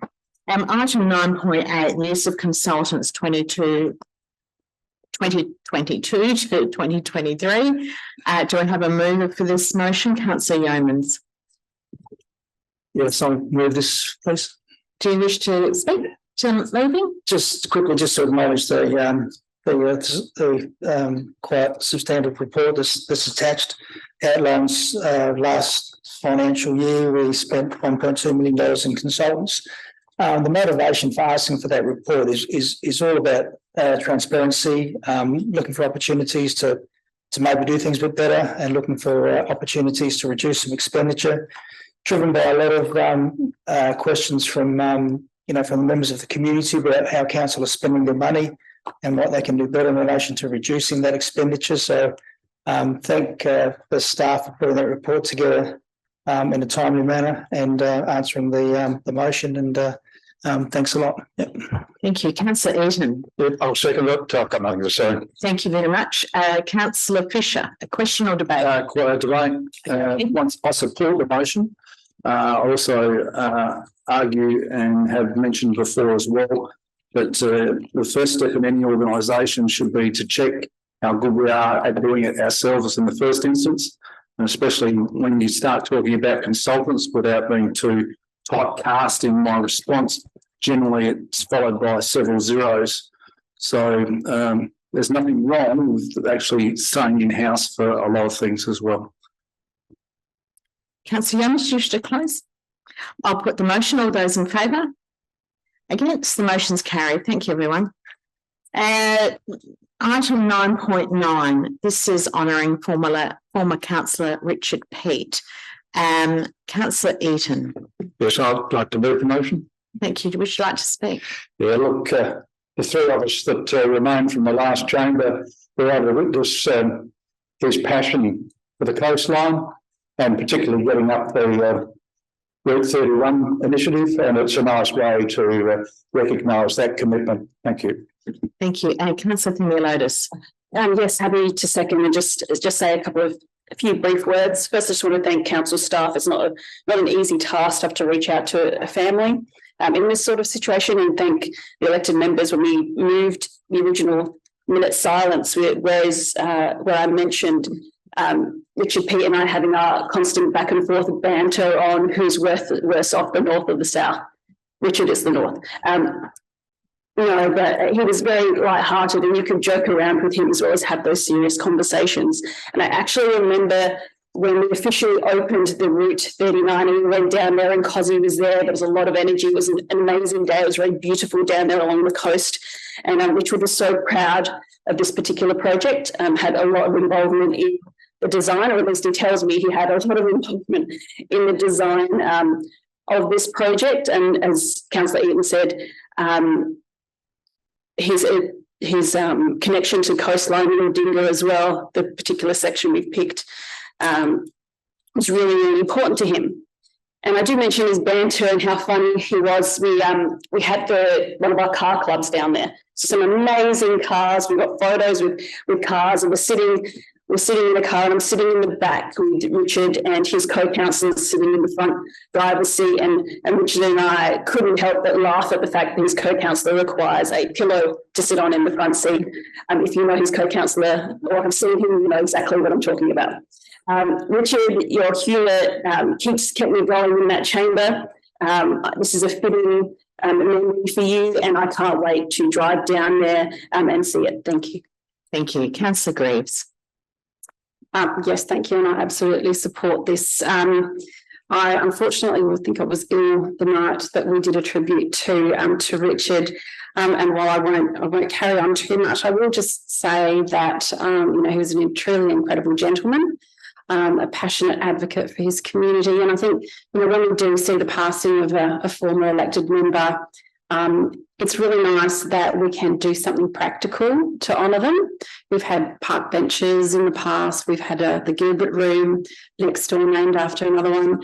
And I think this is really a fitting tribute for Richard, and thanks staff for, assisting with moving that proposal forward. And I hope you'll all supported. Thank you. Councillor Eaton, do you wish to close? I'll put the motion. All those in favour? Against? Carried unanimously. And I want to thank the staff too, because there's a tricky conversation, some of those things. And that's just down the road from me, so I will get to see that sign and that gazebo on a daily basis to remind myself of his work in our community. 9:10, Council and Committee reporting schedule. Councillor Themeliotis. To move. Thank you. And Councillor Greaves. Seconding, thank you. Either of you wish to speak? I'll put the motion. All those in favour? Against? Carried. Okay, now we come to the world record of questions on notice, and which are all, there are a few that will appear in the minutes. And I just want to acknowledge and apologise for there were some questions on notice regarding the car parking at O'Sullivan's Beach boat ramp that were received from Councillor Wilkes within the legislative timeframe, and unfortunately they were omitted in error for inclusion in the agenda, but the questions on notice and the responses will be in the minutes of tonight's meeting, so they will be available to your community in the public domain. We now move into the items, motions on notice. And our first is from Councillor Platten regarding attendance at the LGA. Off you go, Councillor Platten. Oh, sorry, apologies. Councillor Bell, I think you've got a conflict. Yes. Thank you, Mayor. I just pressing the wrong button. That's all right. Thank you. I just wish to declare a general conflict of interest. I intend to stay in the meeting, but will abstain from debating and voting. Thank you.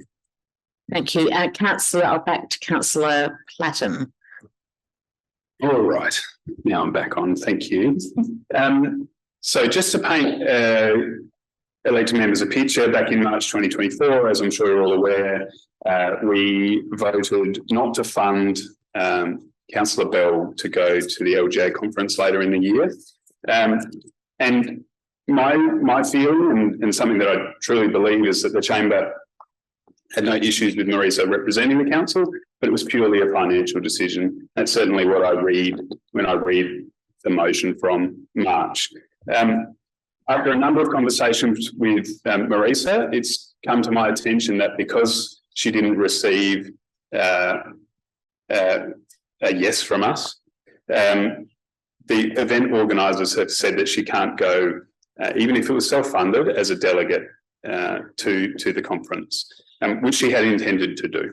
And so tonight, I just wanted to bring this to the attention of the council. What I'm seeking is unanimous support for Marisa, if she wishes to do so under her own financial means, to go to the conference. And I'm also trying to amend something, if this was to come to the chamber again. I would like to see two questions, the question of finance and the question of whether we support that person going. Because it would be a very rare occasion, I think, that elected members would have an issue with someone representing the council, but being a councillor, which is what they're elected to do.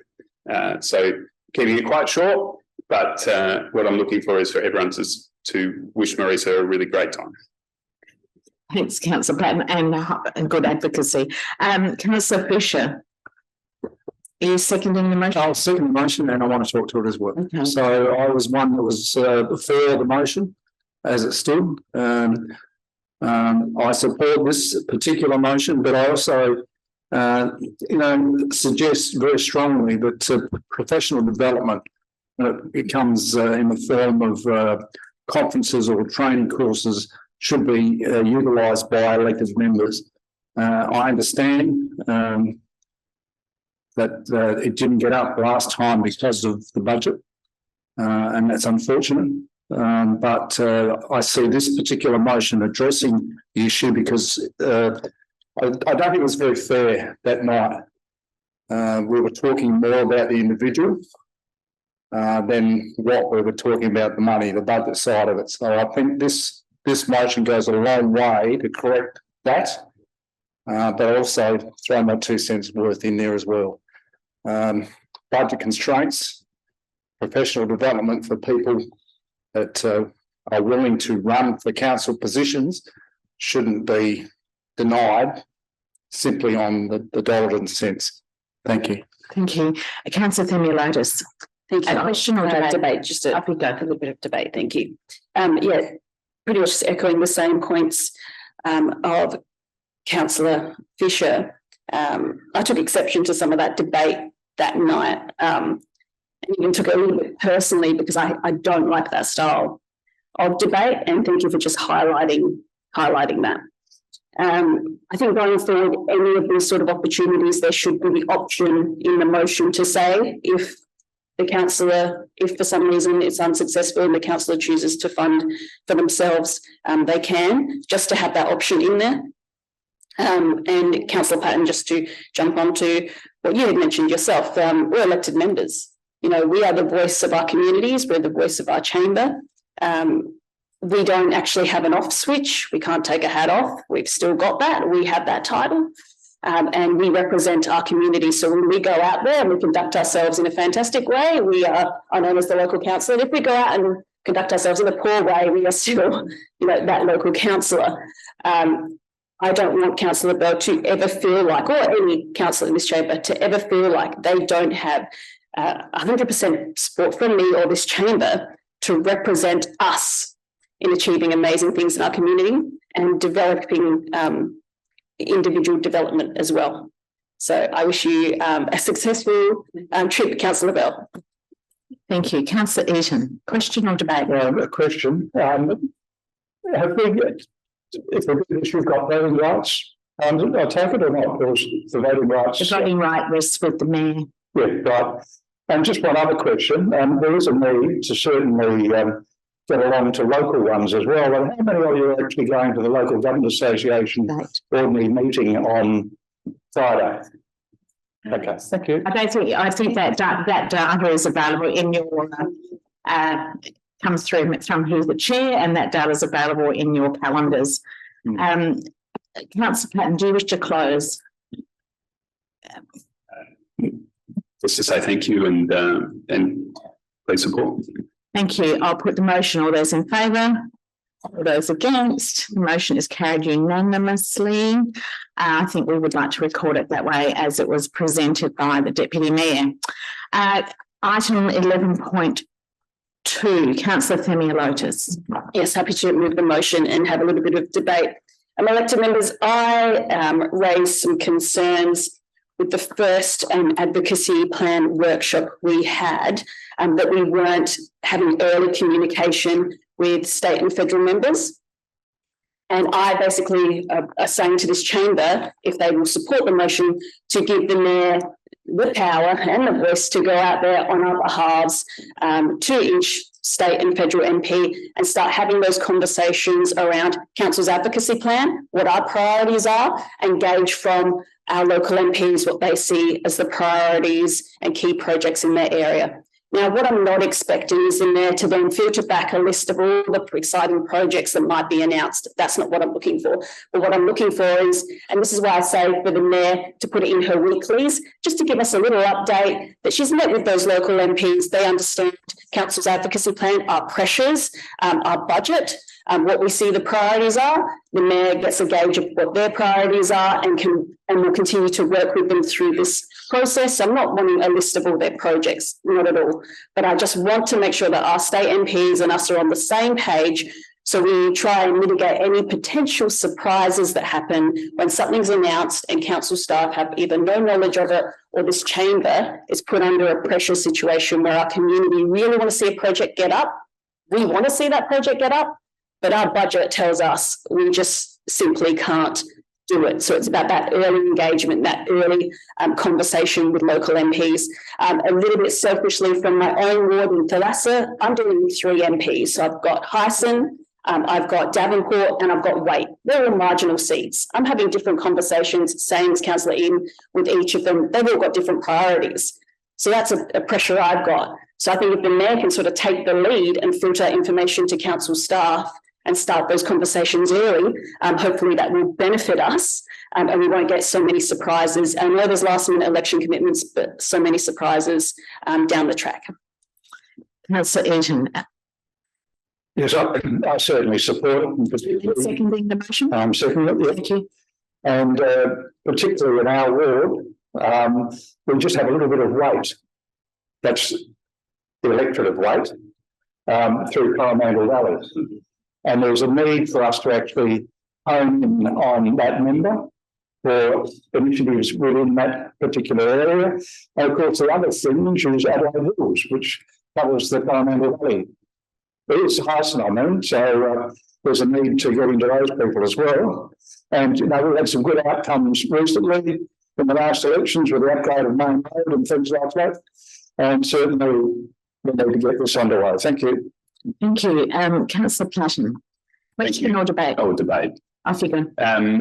Just to say that absolutely, boy, do I want our mayor to be out there advocating for every project for the Mid Coast.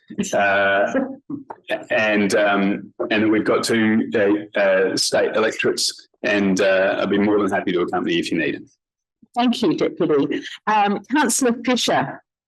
I'd like to take a whole city approach in respect to this, even though I represent Impala. It's very important. The sins of the past, if you like, the decisions of council of this chamber in the past have been big spending. And it's also linked to some of that state government and federal government funding. So, you know, things like 100% funding, but Councillor Themeliotis' motion actually puts us on the front foot, and it's consistent with what we've spoken about outside of this chamber in respect to making sure that we are focused on the same things and we don't end up in debt because of a really wonderful plan that the state or the feds have come up with. Thank you. Councillor Wilkes. Yes, I just wanted to question or debate? Hopefully debate. I wish you all the best. I know how fabulous you are at advocating for our community, and I hope that you also also wanted to suggest that I hope it is not just the projects, but also those legislative changes that we'd love to see happen, and all of the other little nitty-gritty things that you're so good at picking up on, and if you could include them in your weekly report as well, that would be fabulous. Thank you. Councillor Bell. Just very quickly debate, and just to say I wish you well as well also. And also I want to acknowledge the work that you've already done.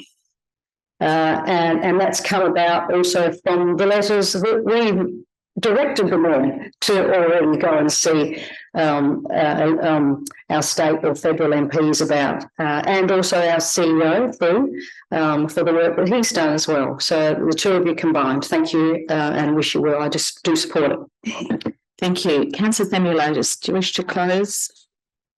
Briefly, we will not stop the mayor from writing more letters. That will continue.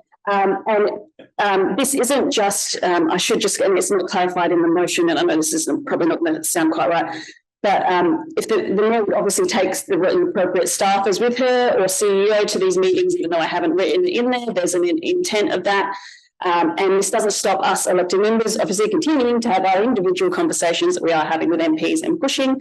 And as Councillor Wilkes said, not just the ward issues, not just the legislative issues, but there are council-wide issues, footpaths, and other issues as well that are council-wide as well. Thank you. Thank you. Yes, I look forward to our footpath plan. I'll put the motion. All those in favour? Against, the motion's carried. I will take that as a vote of confidence as well. So thank you everyone for that great opportunity you're providing me. Item 11.3, Councillor Themeliotis. Yes, elected members, I'm moving the motion and I've just made a couple of amendments, and it's really just adding the CEO into those discussions, and a report come back, not that the mayor report to us, but a report come back to the chamber as we would normally receive a report. And elected members, this isn't a motion about rebates.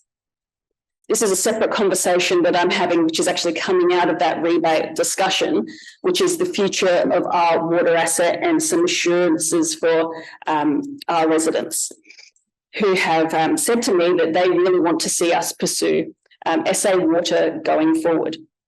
Now, I'm not silly. I don't know if SA Water is actually going to be a benefit to our community. It could end up costing more. But I think it's we have sort of a duty to at least look into this and advocate on behalf of our residents and find out some answers for them. So I've updated it to include the appropriate people to have the conversations with the appropriate people, and I've also put formal conversations. So I had a quick chat to the mayor because of that email that came around from our CEO around meeting with the minister already. It was actually a sort of not official, informal sort of conversation that was at the end of another conversation, so not a proper sort of sit-down conversation completely on this subject. So that's why the meeting still commences as a sort of formal meeting on this. So why now and why should we have these conversations? Well, we had a notice of motion that was endorsed by this chamber that asked for an advocacy plan, and that hasn't happened, probably because I didn't put a date on it, so it sort of just sits there in the ether for a long time. And we made that motion public. And we made that motion public for a reason, and that was because we wanted to give assurances to our community that we were doing some things in that space and that we were taking some action, and nothing has really happened during that time except for a budget. So our minister has changed in that time as well. And the state government have invested in Tea Tree Gully. So they've already invested in their CWMS. It's very similar to ours in terms of size, so it can be done. The SCOSA report that my co-councillor always refers to, but if you look at the SCOSA report, it's mentioned in there too. We also already have SA Water infrastructure in some of our spots. We've got a brand new chamber. We're looking at this very, very differently and in a refreshing state, which is a good thing for our community. We also have the new developments happening in Hackham, Aldinga and Sellex. And for example, the new Sellex will be on SA Water, the old Sellex won't be. So then that creates a divide in our communities as well, and we can't see those sort of things happen. What this conversation will do is, well, it might actually open up the opportunity at looking at each area and advocating very, very differently. So what happens in my area of Clarendon might be very, very different to Sellex. So it may not be one solution for all. But let's at least start those conversations, serious conversations, and adhere to a little bit of what the motion that we made public, and we made it public for a reason, so our community could see what we were doing. adhere to that motion and start some of those balls rolling. So if you would support this, hopefully we can come back with some more information and sort of explore it a little bit further and see where it goes from there. Thank you. Councillor Eaton. I'll second it. I've got nothing to say, enough's been said. Okay, any questions, debate? Councillor Themeliotis, do you wish to close? No? I'll put the motion. All those in favour? Against? Carried unanimously. Councillor Wilkes, 11.4 ANZAC Day community wreaths. Yes, we're just going to take that point that Councillor Themeliotis just pointed out. I might put a date on this, please. So a report come back to council in August, please. Thank you. Perfect. And then now I'd like to debate. Excellent. I'll move it as written. So ANZAC Day is a huge day, and Remembrance Day as well is a really big day in our community. I had a little bit of a mishap this year where my wreath was supposed to be there, but wasn't there, but we sort of figured that out the day before or the day of as I was cooking dinner. I was like, oh, so me and my children made a wreath, and it was a lovely experience, and it was very enjoyable, and it looked fabulous. And then I spoke to a couple of people, and I found out that Councillor Bell makes her wreaths, and started having a few chats about the wreaths themselves. And then I saw Councillor Dew had picked up all of the wreaths from Ordinga, and I saw the state of a wreath when it has been used and how it sort of biodegrades on this polystyrene piece that looks like a wreath. And I thought, we could do something here. Now, it's not just about the cost. This is about community engagement. I think that if we have a report come back to the chamber that explores the options for possibly schools, NGOs, scout groups, us going out there, involving them, saying to them, would you like to be a part of this extremely important community day? And either make the wreath with us or donate the wreath to us, or just look at the option of this council getting behind the idea of engaging with the community, building a wreath and then donating it, or as we place the wreath on this day, knowing that it's got more than just going to the shop and buying it. So I'd appreciate it if you could support this so the staff can explore it for us, the options. And I think it could be something that doesn't always have to be followed if we don't have the time or the means, but it could be something that would be quite sentimental and personalised from this council. Thank you. Councillor Bell. Thank you. I'll second the motion, Mayor, and I'll say I love this motion. Thank you for bringing it to the chamber. I certainly agree with all that you've said. And I think that for me, to do something that the community will really value in highlighting that we're working to improve the environment, reduce plastics and use something that's biodegradable or can be reused. I personally had actually, it was the first time I'd made a wreath. In fact, I made 3 and it was very therapeutic, I have to say. I've always used flowers from my garden. I've never liked wreaths for the reason you highlighted, and that Councillor Dew had collected them and you'd seen how horrible they look. And I was quite shocked. Not that I don't appreciate being provided with one, but I was a bit shocked with what I was given last year. And I thought, wow, I can do better. And I did. I was proud of what I did. And look, all I needed was some vines, essentially. And of course, it was the perfect time of year with the season for picking. And the vines, as you know, around the McLeod Vale region are in a beautiful autumn colour. And it's time very soon to be pruning those vines. And I have plenty of them nearby. But I realised and discovered so many other cuttings that you could use, young eucalyptus tree branches and stems, cuttings of rosemary and various other branches. And I managed to very simply just decorate mine, for example, with 3 different banksia flowers, and it just looked beautiful. I was really proud of it. So I very much support this motion. Thanks for bringing it. Councillor Platten. Thank you very much.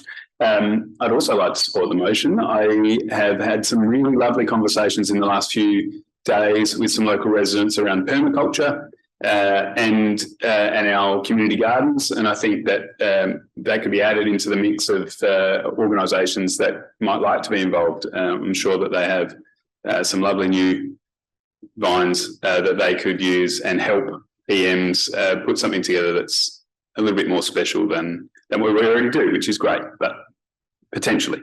Thank you. Councillor Wilkes, do you wish to close? Yes. Can you push a button? Thank you for your support, councillor Bell. And anyone who does have hesitations, I just thought doesn't have to be a replacement, it can just be an option. So thank you. Thank you. I'll put the motion. All those in favour? Against? The motion's carried. Thank you. And I would encourage staff to talk to the Ranella Scout group first, because they have an afternoon of creating these wreaths on a regular basis. Item 11.5, Councillor Bell. Thank you. I'd like to move this motion and debate the motion as well. Councillors, we've heard from Minton Farm this at the beginning of the session, and I know that some of you have heard Bev and her team give reputations before, and I know that all of you will be well versed with the work that Minton Farm has done for 30 years.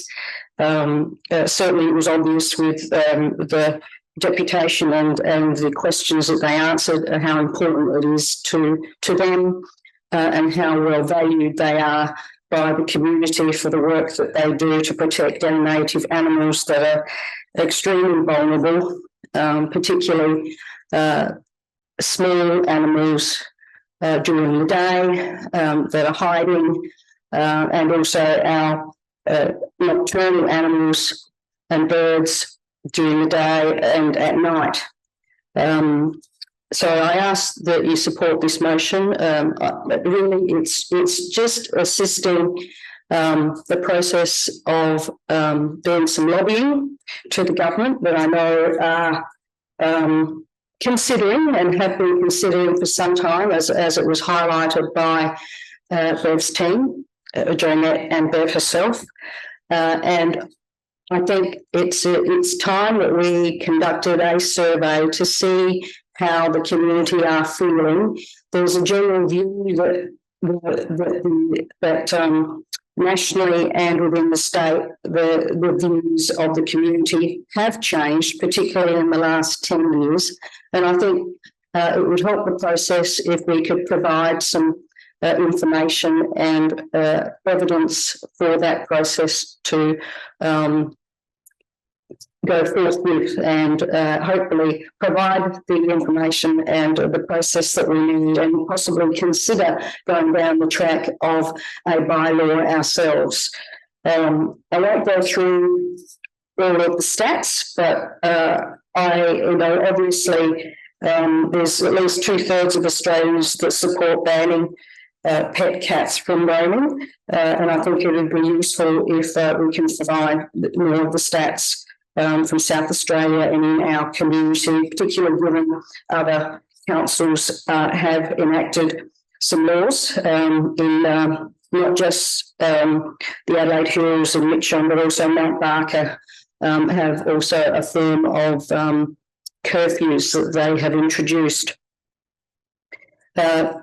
Clearly, free-range cats do provide serious impact on our environment.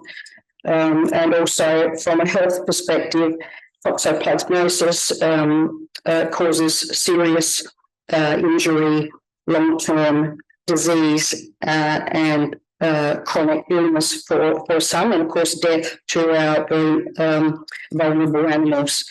I do have, I think, one question for the staff, if I may, or I should say to start with, that I just wanted to recognise the work that council does.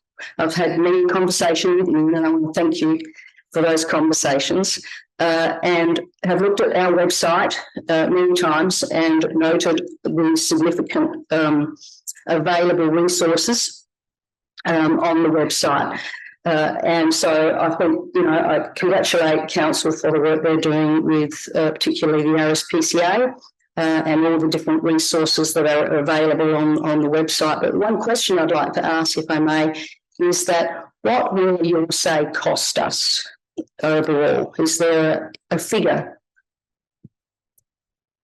Please. Dale?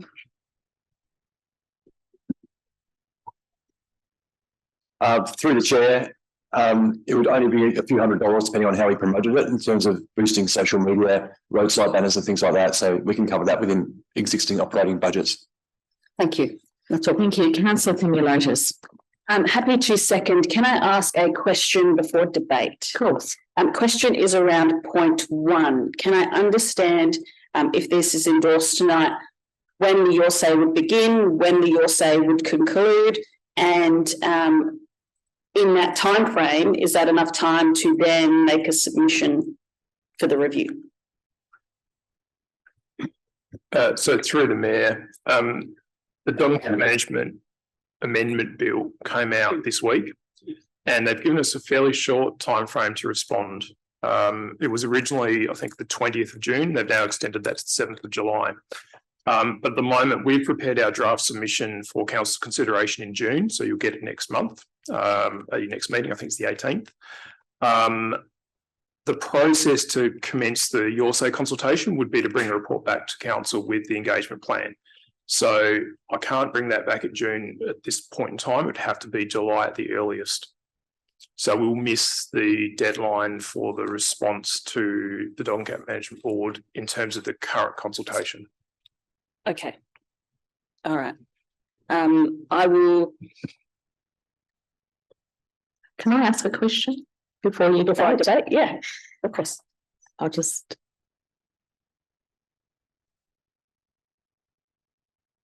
The legislation would presumably, once it goes to Parliament, that hasn't been scheduled when it would be in Parliament, or has it? Through the Mayor. Yes. So what we're being asked to consult and provide feedback on at the moment is a draft bill. Yes. And that bill, if it's carried, would amend the Dog and Cat Management Act. Sure. But it would be possible to have a submission responding to the draft bill and also do this at a later date, because the bill would take some time, presumably, to be transacted in the parliamentary process. Absolutely. Okay, perfect. Thank you. Thank you, Mayor. I will go into some debate. And yeah, second in the motion. Go ahead. Elected members, this has been an issue that I've raised multiple times in this chamber. This has gone on maybe far too long. This council has always had a stance of having a statewide approach, and I understand that, and I agree with that. And I know that if council was to introduce a bylaw, the method of policing that, or lack of ability to police that, in the initial stages, we'll probably get a good outcome, but people fall back into old habits, and then the cycle goes on again. So that's why there's an importance of advocacy and that continued pressure and advocacy on this statewide approach. So we do have cat microchipping, and we do have cat desexing as well. And yeah, cat desexing, limiting population, cat microchipping, well, we'll know who owns the cat. But that does nothing about addressing cat attacks, because it's a characteristic thing. Jonette mentioned that it's in the character of the cat to be playful, to, you know, if you look at a cat toy, what does it look like? It looks like a possum most of the time. It's a little furry little thing. They want to play with it, and it's unfortunate that, you know, their fangs getting into a possum or a bird or a lizard or any other animal, and that saliva in there, it basically paralyzes the animal. It's a 3-day long death. I've spent time at Minton Farm. One of my first visits to Minton Farm, I was there for an hour, and within that hour we had 5 residents present. And one in particular, a lady that came, was her cat had left a present at the front door, and it was a possum. She brought her son, and Bev took this as an opportunity, as an education, and brought me in there too. And she started, cleaning away the rooms, rendering help, giving, an injection, and explaining that the possum was paralysed and that the possum was in complete shock. And she said that she could tell, and I could tell by the lack of the breath that was happening, that this possum wasn't going to survive. And she said she put it in a warm little sort of blanket and put it in a sort of incubator thing that she has, and said it's really up to the possum now. It's up to the possum to fight. But she said the chances are really slim. I got really emotional and quite upset about seeing that. And the little boy that was with me a lot younger, he was getting purely upset too. And Bev's there consoling me. And she said, you know what, Marion, I've been doing this for, at the time, it was close to 30 years. I can't cry anymore. I've just seen it too often. When I went to Minton Farm, I just thought it would be about happy snaps and seeing dogs and seeing horses and seeing all the funny things. But there was actually a real aspect to that, and not realising that day in, day out, there are multiple presentations to Minton Farm, and it happens on quite a regular basis. So why cat containment? Well, it's about the best interests of the cat. Jonette mentioned that. It's about the community, the nuisance aspect that elected members get complaints about. It's the environmental aspect, and it's also about protecting our wildlife and keeping that pressure on. Look, I'm not annoyed with the government that they haven't acted on this sooner. Why? Because so many previous governments have made the same promise, and it's quite hard for some reason to really address cat containment. But the light is that the community has moved, the sentiment has moved. Other states are doing it. And if we continue supporting Councillor Bell and getting together and advocating strongly on this and continuing that pressure, hopefully we can get the state government to move a little bit sooner on this. Thank you. Councillor Greaves. Thank you, Mayor. A couple of questions thrown in already, but that's okay, just in terms of the timing of the review and our ability to make a submission. I absolutely agree with the intent of this. I think, though, as a chamber, and Councillor Themeliotis was right, we've had lots of conversations, and I think we've made some attempts in the past to contemplate cat containment or introducing bylaws, but there are a whole bunch of practical things sitting behind it, which has made it not only a challenge for us as a local government, but a challenge for state government in terms of actually an overall piece of legislation. I'm wondering whether or not, and maybe I'll just throw it out there, doesn't have to be in this motion, that once we do have that report back and we finalise our submission, where there's an opportunity for us to actually have a meeting or a session around cat containment, and what are the actual practicalities, because from my understanding, there are a lot of really responsible cat owners out there, and they're not the problem. There's just a whole bunch of feral cats. There are a bunch of cat owners who are not necessarily as responsible, and that's where primarily the issue lies. And in terms of trying to actually manage that from a practical perspective, actually will come at a significant cost to council. So I think it would be really good for us as a chamber to get a better understanding about what the practicalities are of introducing something like that, because it will have some financial flow-on effects, and also increased activity with our rangers. And there are a whole bunch of things that we've discussed in the past around it. And I think new chamber, let's also have that conversation again. Totally agree, community sentiment has shifted. But that community sentiment probably lies mostly with those people who are doing the right thing already. Thank you. Councillor Fisher. Thank you, Mayor. So extent of the problems that I asked the two ladies from Minton Farm when they attended tonight. So yeah, there's obviously issues with the state government in respect to legislation that follows this. A lot of what Councillor Graves says as well about responsible cat owners versus the feral cat, if you like. The extent of problem was identified a few years ago at 80,000 in our community, in our city alone. So if that number's increased, which is quite likely, there's a significant cat population that needs some sort of control. I agree with what Councillor Greaves has also said in relation to how you would police this, and that's obviously why the government is balking at actually looking at measures to combat this particular problem. But the bottom line is the closest government to the people is local government, and we get to see firsthand the result of the damage that stray cats can cause to our community. Thank you. Thank you. Any further questions? Debate? Councillor Bell, do you wish to close debate? Just briefly, thank you everybody for your input there. There are 3 types of cats, you're right. There's a number of different types of cats, and essentially there are love cats, those who are protected and kept pampered and indoors and provided all the toys that they need. There's the semi-love cats, those that are allowed to roam outdoors, sadly, at risk of injury. And of course, there are the feral cats, those that cause the most harm in some respects. But interestingly, as you recall from the Minton Farm Deputation, that the feral cats are actually in survival mode and eating, but those that are allowed to roam are out there playing and attacking and killing or injuring an animal. I've visited Minton Farm many times myself as well.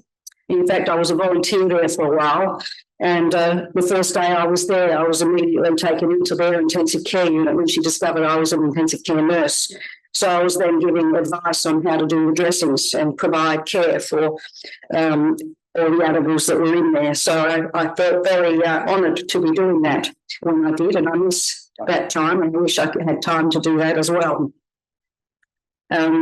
Look, I think we have a responsibility to do some advocacy work here. It hasn't been done for a long time, so why not do it again? And we can continue doing these sorts of things over and over again if we need. I think our community are really engaged in the importance of preserving our environment and our animals, our biodiversity.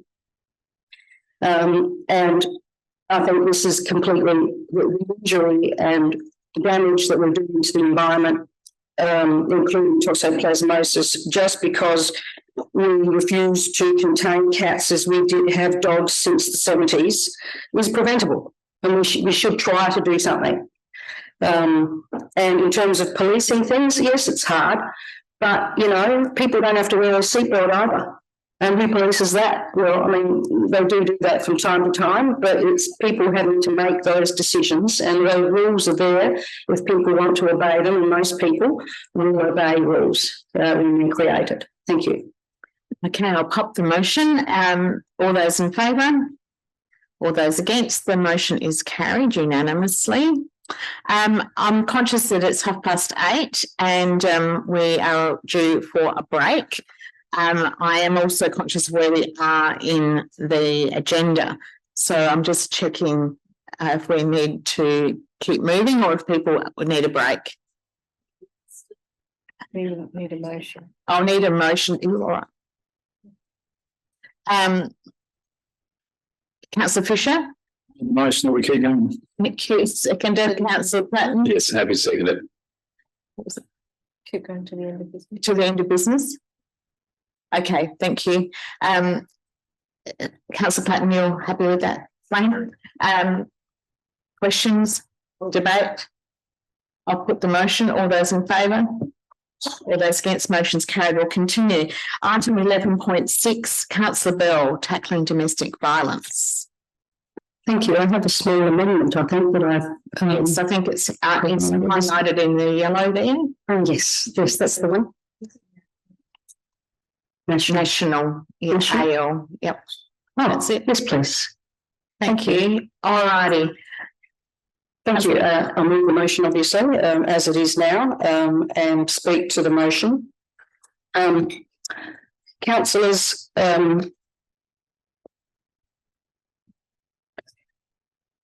as EMs, we're well informed on this issue, an emotive issue that has been the subject of social media and news for some months. but repeatedly from time to time on a yearly basis, on a monthly basis, on a weekly basis.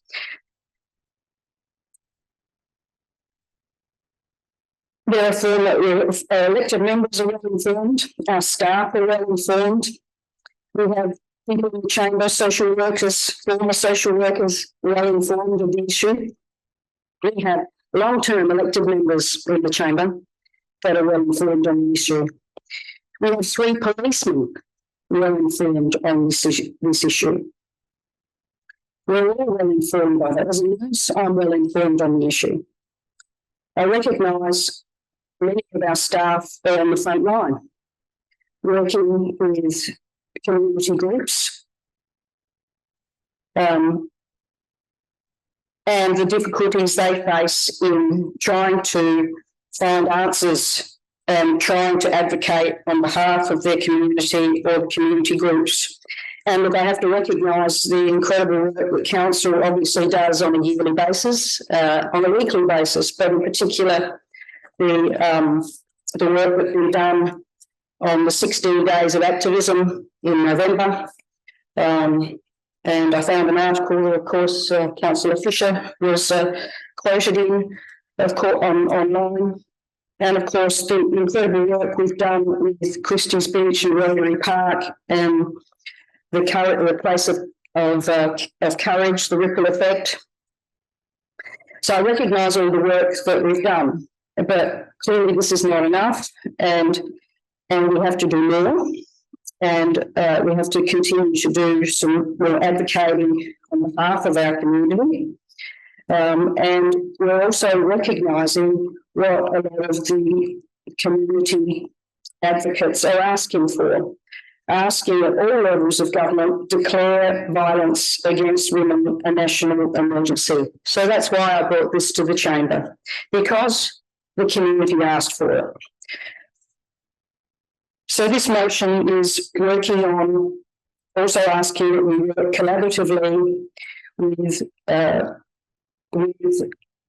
the groups, the advocacy groups, and obviously seek to find some answers and work with state and federal government as well.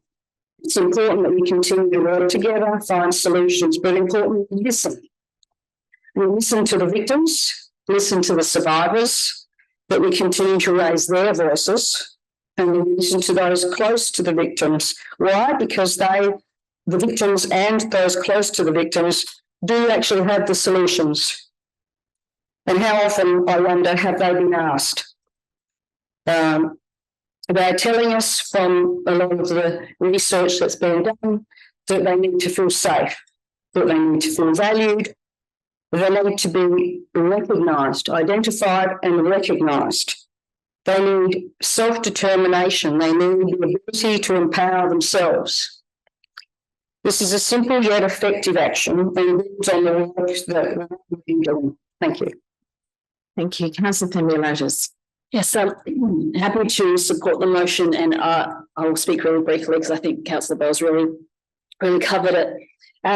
It's a really sad state of affairs when you turn on the news sort of daily and you hear another case of a woman losing their life to a partner or someone they trusted, someone who was in their household. It's a really scary thought. And I've always thought about the things that would make someone want to stay. And it's sort of, you feel very trapped and isolated. There may be kids involved. It might be a financial situation. And domestic violence isn't always physical. With a world in which social media is the greatest thing, being able to track and control someone, there are so many other methods used now to intimidate someone. And the way things escalate now happens so much quicker. Councillor Bell's right, I think we all have a role to play. And one thing I do, which my partner finds very embarrassing, is that when I see something and it doesn't feel right, I always go up to someone and just ask them. Or if I see someone sitting by themselves, I just ask them. So if I'm going to leave any message with the chamber is if you see something and it just doesn't feel right and it might seem weird to go up to a stranger and ask, go up to that stranger and ask. Because sometimes that is the point that breaks a cycle. That is the point that changes someone's direction. That is the point that gives someone an opportunity because they just need someone else to believe in them. Sometimes women don't feel like they are believed. In my line of work, I work in a political office. I've worked in political offices for years. And the escalation of calls, which are emergency calls from a friend, from a neighbour, from a colleague in some organisation, and they're not sure what to do. I don't know why people turn to the MP, but they turn to their MP. But that's actually a really important step because someone's recognising something and starting the conversation. So elected members, well, first, thank you, Councillor Bell, for raising this issue. This is a really, really important issue. And sadly, behind closed doors in our own city, there are things happening that we just don't know about. But if we do see something and it just doesn't feel right, elected members, let's start asking. Thank you. Councillor Eaton. Yes, I'll be supporting it, and just to let you know that the groups that you've been asked to speak to, like Yellow Gate and what have you, they are groups that I'm identifying to be part of this crime prevention workshop that I'm proposing. Thank you. Thank you. Councillor Wilkes. Thank you, Mayor. So I think this is great. Thank you for bringing this to the chamber. It's an issue where we can explore, chat. At the end of the day, I think the best thing that is happening is that people are talking and they're bringing this out in conversation and they're saying, now this is not okay. Violence against women is not okay. And the fact that we are now seeing, it on the front of the newspapers and on our news stations, and however we're seeing it, it is now front and centre, and it is not okay, and it's never been okay, but it is now out there, and I think it's starting to break down that inherent issue that has just been going on. So I think it's fabulous that we are standing up and writing and saying, again, it's not okay. So the more times that the younger generations or the families, and the fact that Councillor Themeliotis is having that come through her political office, that friends and family now know it's not okay, and women are speaking out and they feel more comfortable to say. So I definitely support this, and continue to echo that it's never okay. Councillor Yeomans. Just a quick debate if I can. Yeah, just one of the three police officers that you mentioned, Councillor Bell. This is something that has been with us for a very, very long time, unfortunately. 40 odd years ago when I was down the academy, they said to me that the most dangerous job you go to will be a domestic violence job, which surprised me as a kid because I grew up in what I would say is a non-violent family background. But it didn't take me long when I graduated to realise what they were talking about, because you'd go to a job where there'd be someone, the husband generally was beating up on the wife, you'd go and grab the husband, next minute the wife's attacking you with a frying pan. So it is a very, very complex issue. It's one of those sort of wicked problems. As was mentioned before, it's not only criminal behaviour in the form of physical assaults, but you've also got the physical control, the mental and emotional stress and control that the behaviour is also probably more prevalent now through social media. If there are opportunities where we can offer support to agencies, I certainly think there's a role for local government to play, and I certainly support this. And thank you, Councillor Bell, for bringing it up. Thank you. Councillor Bell, do you wish to close? Okay. I'll put the motion. All those in favour? Against? The motion's carried. Thank you. That'll be correspondence I'll be really happy to send. Just to remind us too that as a chamber we supported the keys of the city to our local leader in this area, and we could have chosen the sporting giant or something else, but this is very close to all our hearts, so it's a great step to take forward. Thank you, Councillor Bell. Item 11.7, Councillor Wilkes. Thank you. I'd like to move as written. I'll note that there's no date on this one, but I have been speaking to the relevant director, and he's assured me that they will be looking into this. So Sorry, I'm still a bit from that last one. But okay, so this is a dual pathway for Perry's Bend. And I'm not sure if people are familiar with the road. I'm sure my co-councillor, Councillor Platten would be or Deputy Mayor Platten, because we have been questioned constantly about this space of road. Now, it is a space of road that is bordered by many houses, but there is a cliff face, and then it has lots of car parks and launch sites, and it is very dangerous. It's an 80-kilometre road that has a boardwalk leading to it and the WM Hunt Reserve on the other side of it. Now, it's very dangerous. There's campers on the road, but it doesn't stop people walking, cycling, or using the space of road. I've brought this to the chamber because it was scoped in 2014 and it's been identified by council in the Cycling Strategic Management Plan as a space of road that they would like to update. I think council needs to go in a different direction of major projects. We can't fund them all ourselves. So I want to bring this one back out for the community because I get asked all the time about it. I'd like it to be scoped, and I would like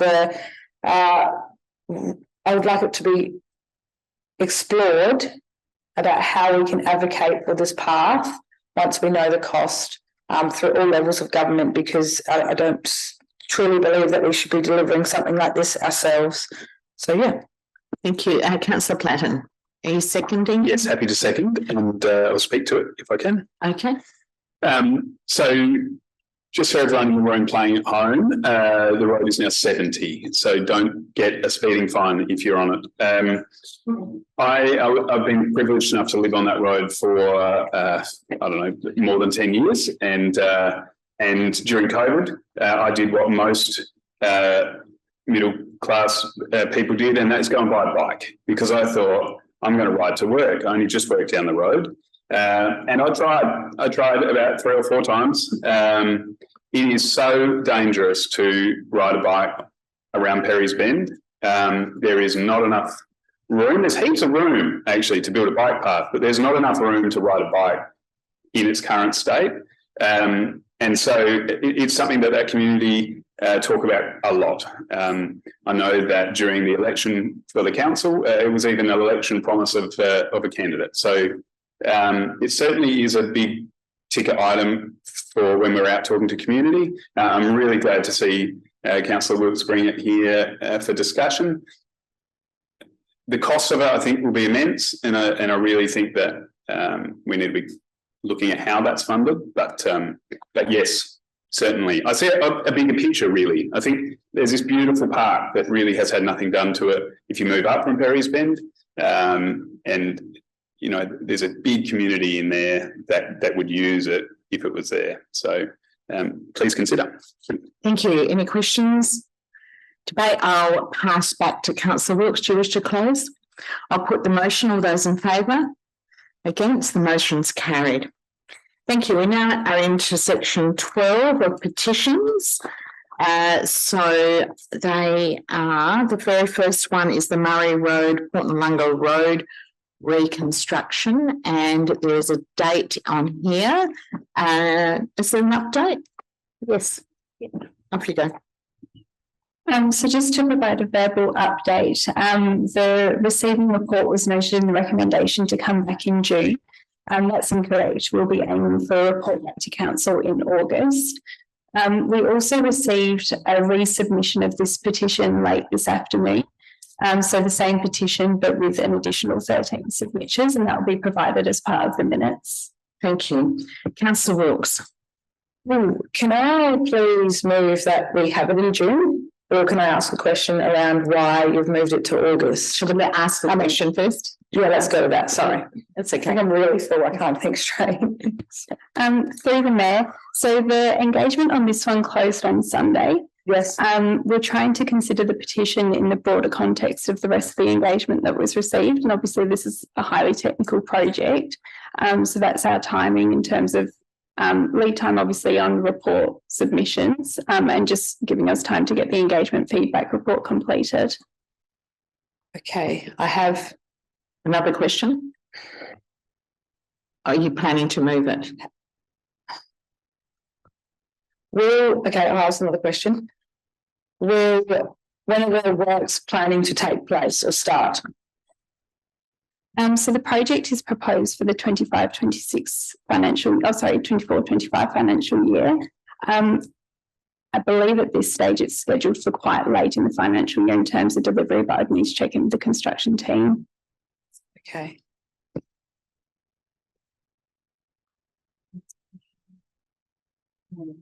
Okay. All right. Do you wish to move the motion?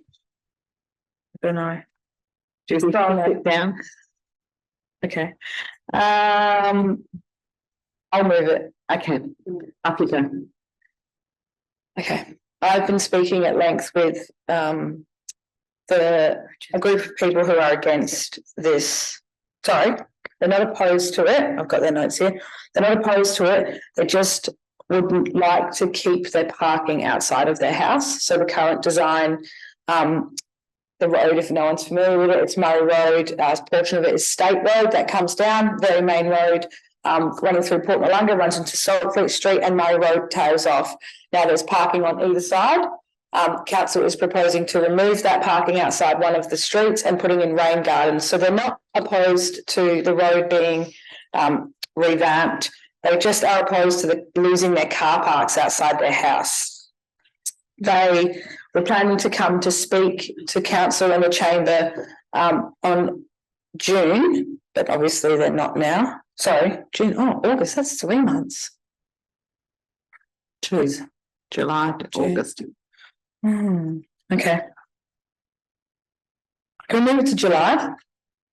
I think the motion is as it is. Okay. So yeah, we have to work with what we've got right here at the moment, councillor Wilkes. Sure. Someone else may want to move an amendment. Yes, because I didn't realise it was 2 months. I thought it was, I didn't realise it was 3 months. I thought it was 2 months. Okay, so I'm really interested to see the feedback from the community engagement, because that will show there's two sides to every story. So I've got a group of residents who are opposed to it, but I'm also really interested to see that feedback to know what other residents think of it, because I'm not privy to the information. So I'm really keen to see this come back to council, so then we can look at the best way to move forward with this project. So it's a real shame that it's being pushed out. Councillor Platten. Rightio. I have some questions, if I can. How did this project come about? Through the mayor, so it's based on the pavement condition. So at the moment it's scheduled in for next financial year based on the pavement undulations. If we continue to get water in through the seal, it will continue to impact the pavement, which will result in a deeper pavement being required in the future. So based on preserving the road pavement. Of the road surface? Yes. Yeah. Why are we proposing to put another pathway in when there's already a pathway on the other side of the road? Through the mayor, that's part of our service levels that are endorsed through the Strategic Asset Management Plan. So based on the hierarchy of the road, I believe it's a collector road. We've already endorsed that there'll be a path installed on both sides of all collector roads. Right.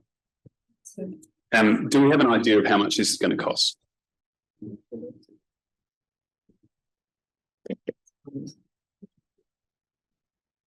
So I would need to take that on notice. I believe it was around 2 million. Yes. So I'm really happy to speak to it. The motion hasn't been seconded yet, so are you seconding the motion? Need a second. Okay. Okay, off you go. So the reason I second it, just to help my fellow councillor, is that my assumption is this is going to come back to the chamber with the your say results. Yes. And at that point, we can make some informed decisions about how this project is going to move forward. I've had very reliable conversations with people on both sides of the argument, which I didn't even know was going to be an argument until it fell into our laps. One side's very, very happy with the outcome. They just happen to live on the side that's not getting any of the work done. And the side that is very unhappy with what's been proposed, they all live on the side that has been proposed. So it's one of those tricky things. I think that you can't ever get a project where everyone's going to be happy. I have deep concerns that we have areas in our city that have no pathways. And here we are spending $2 million seemingly on a pathway. I know that there's a whole lot of other stuff going on, like we're doing the road. But from a general viewer standpoint, they see pathways and rain gardens. They don't see bitumen because no one does. So happy to second it. It is absolutely in our realm that people are talking to us about it consistently. And so we'd be very, very happy to hear about your say results as soon as we can. Thank you. Councillor Eaton. Yes, look, I certainly support it. It might actually provide some saving opportunities. And we can actually, out of it, provide a footpath in Reed Avenue, Aberfoyle Park, where all the residents want a footpath and have been waiting for 55 years. And it's not even on the Capital Works program. Thank you. Councillor, no further questions or debate. Councillor Wilkes, do you wish to close?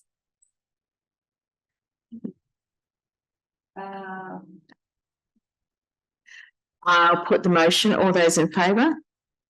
All those against? The motion's carried. Thank you.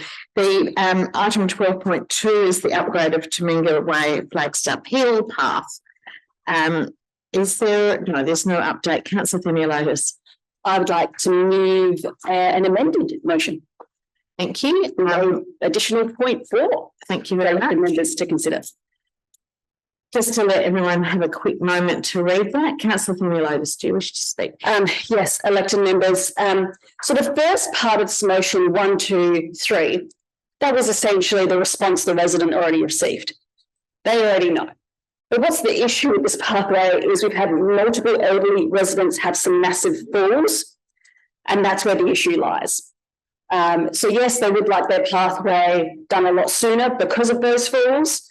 But this is the timing of it, pending budget, which means it can move bloody anywhere.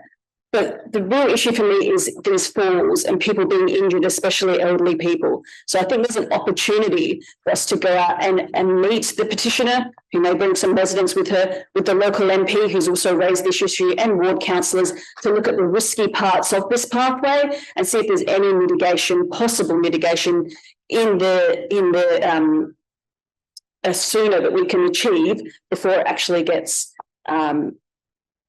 upgraded.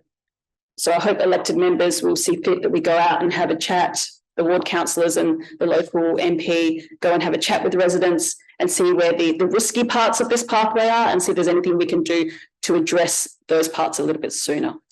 Thank you. Councillor Eaton. I'll second it. Thank you. Do you wish to speak? No. Any questions? Councillor Fisher.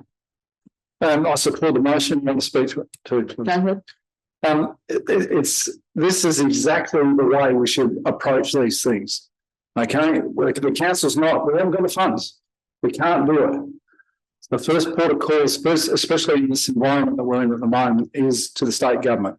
Now, we know very well the antecedents of the member for Davenport and the links to the council as well anyway.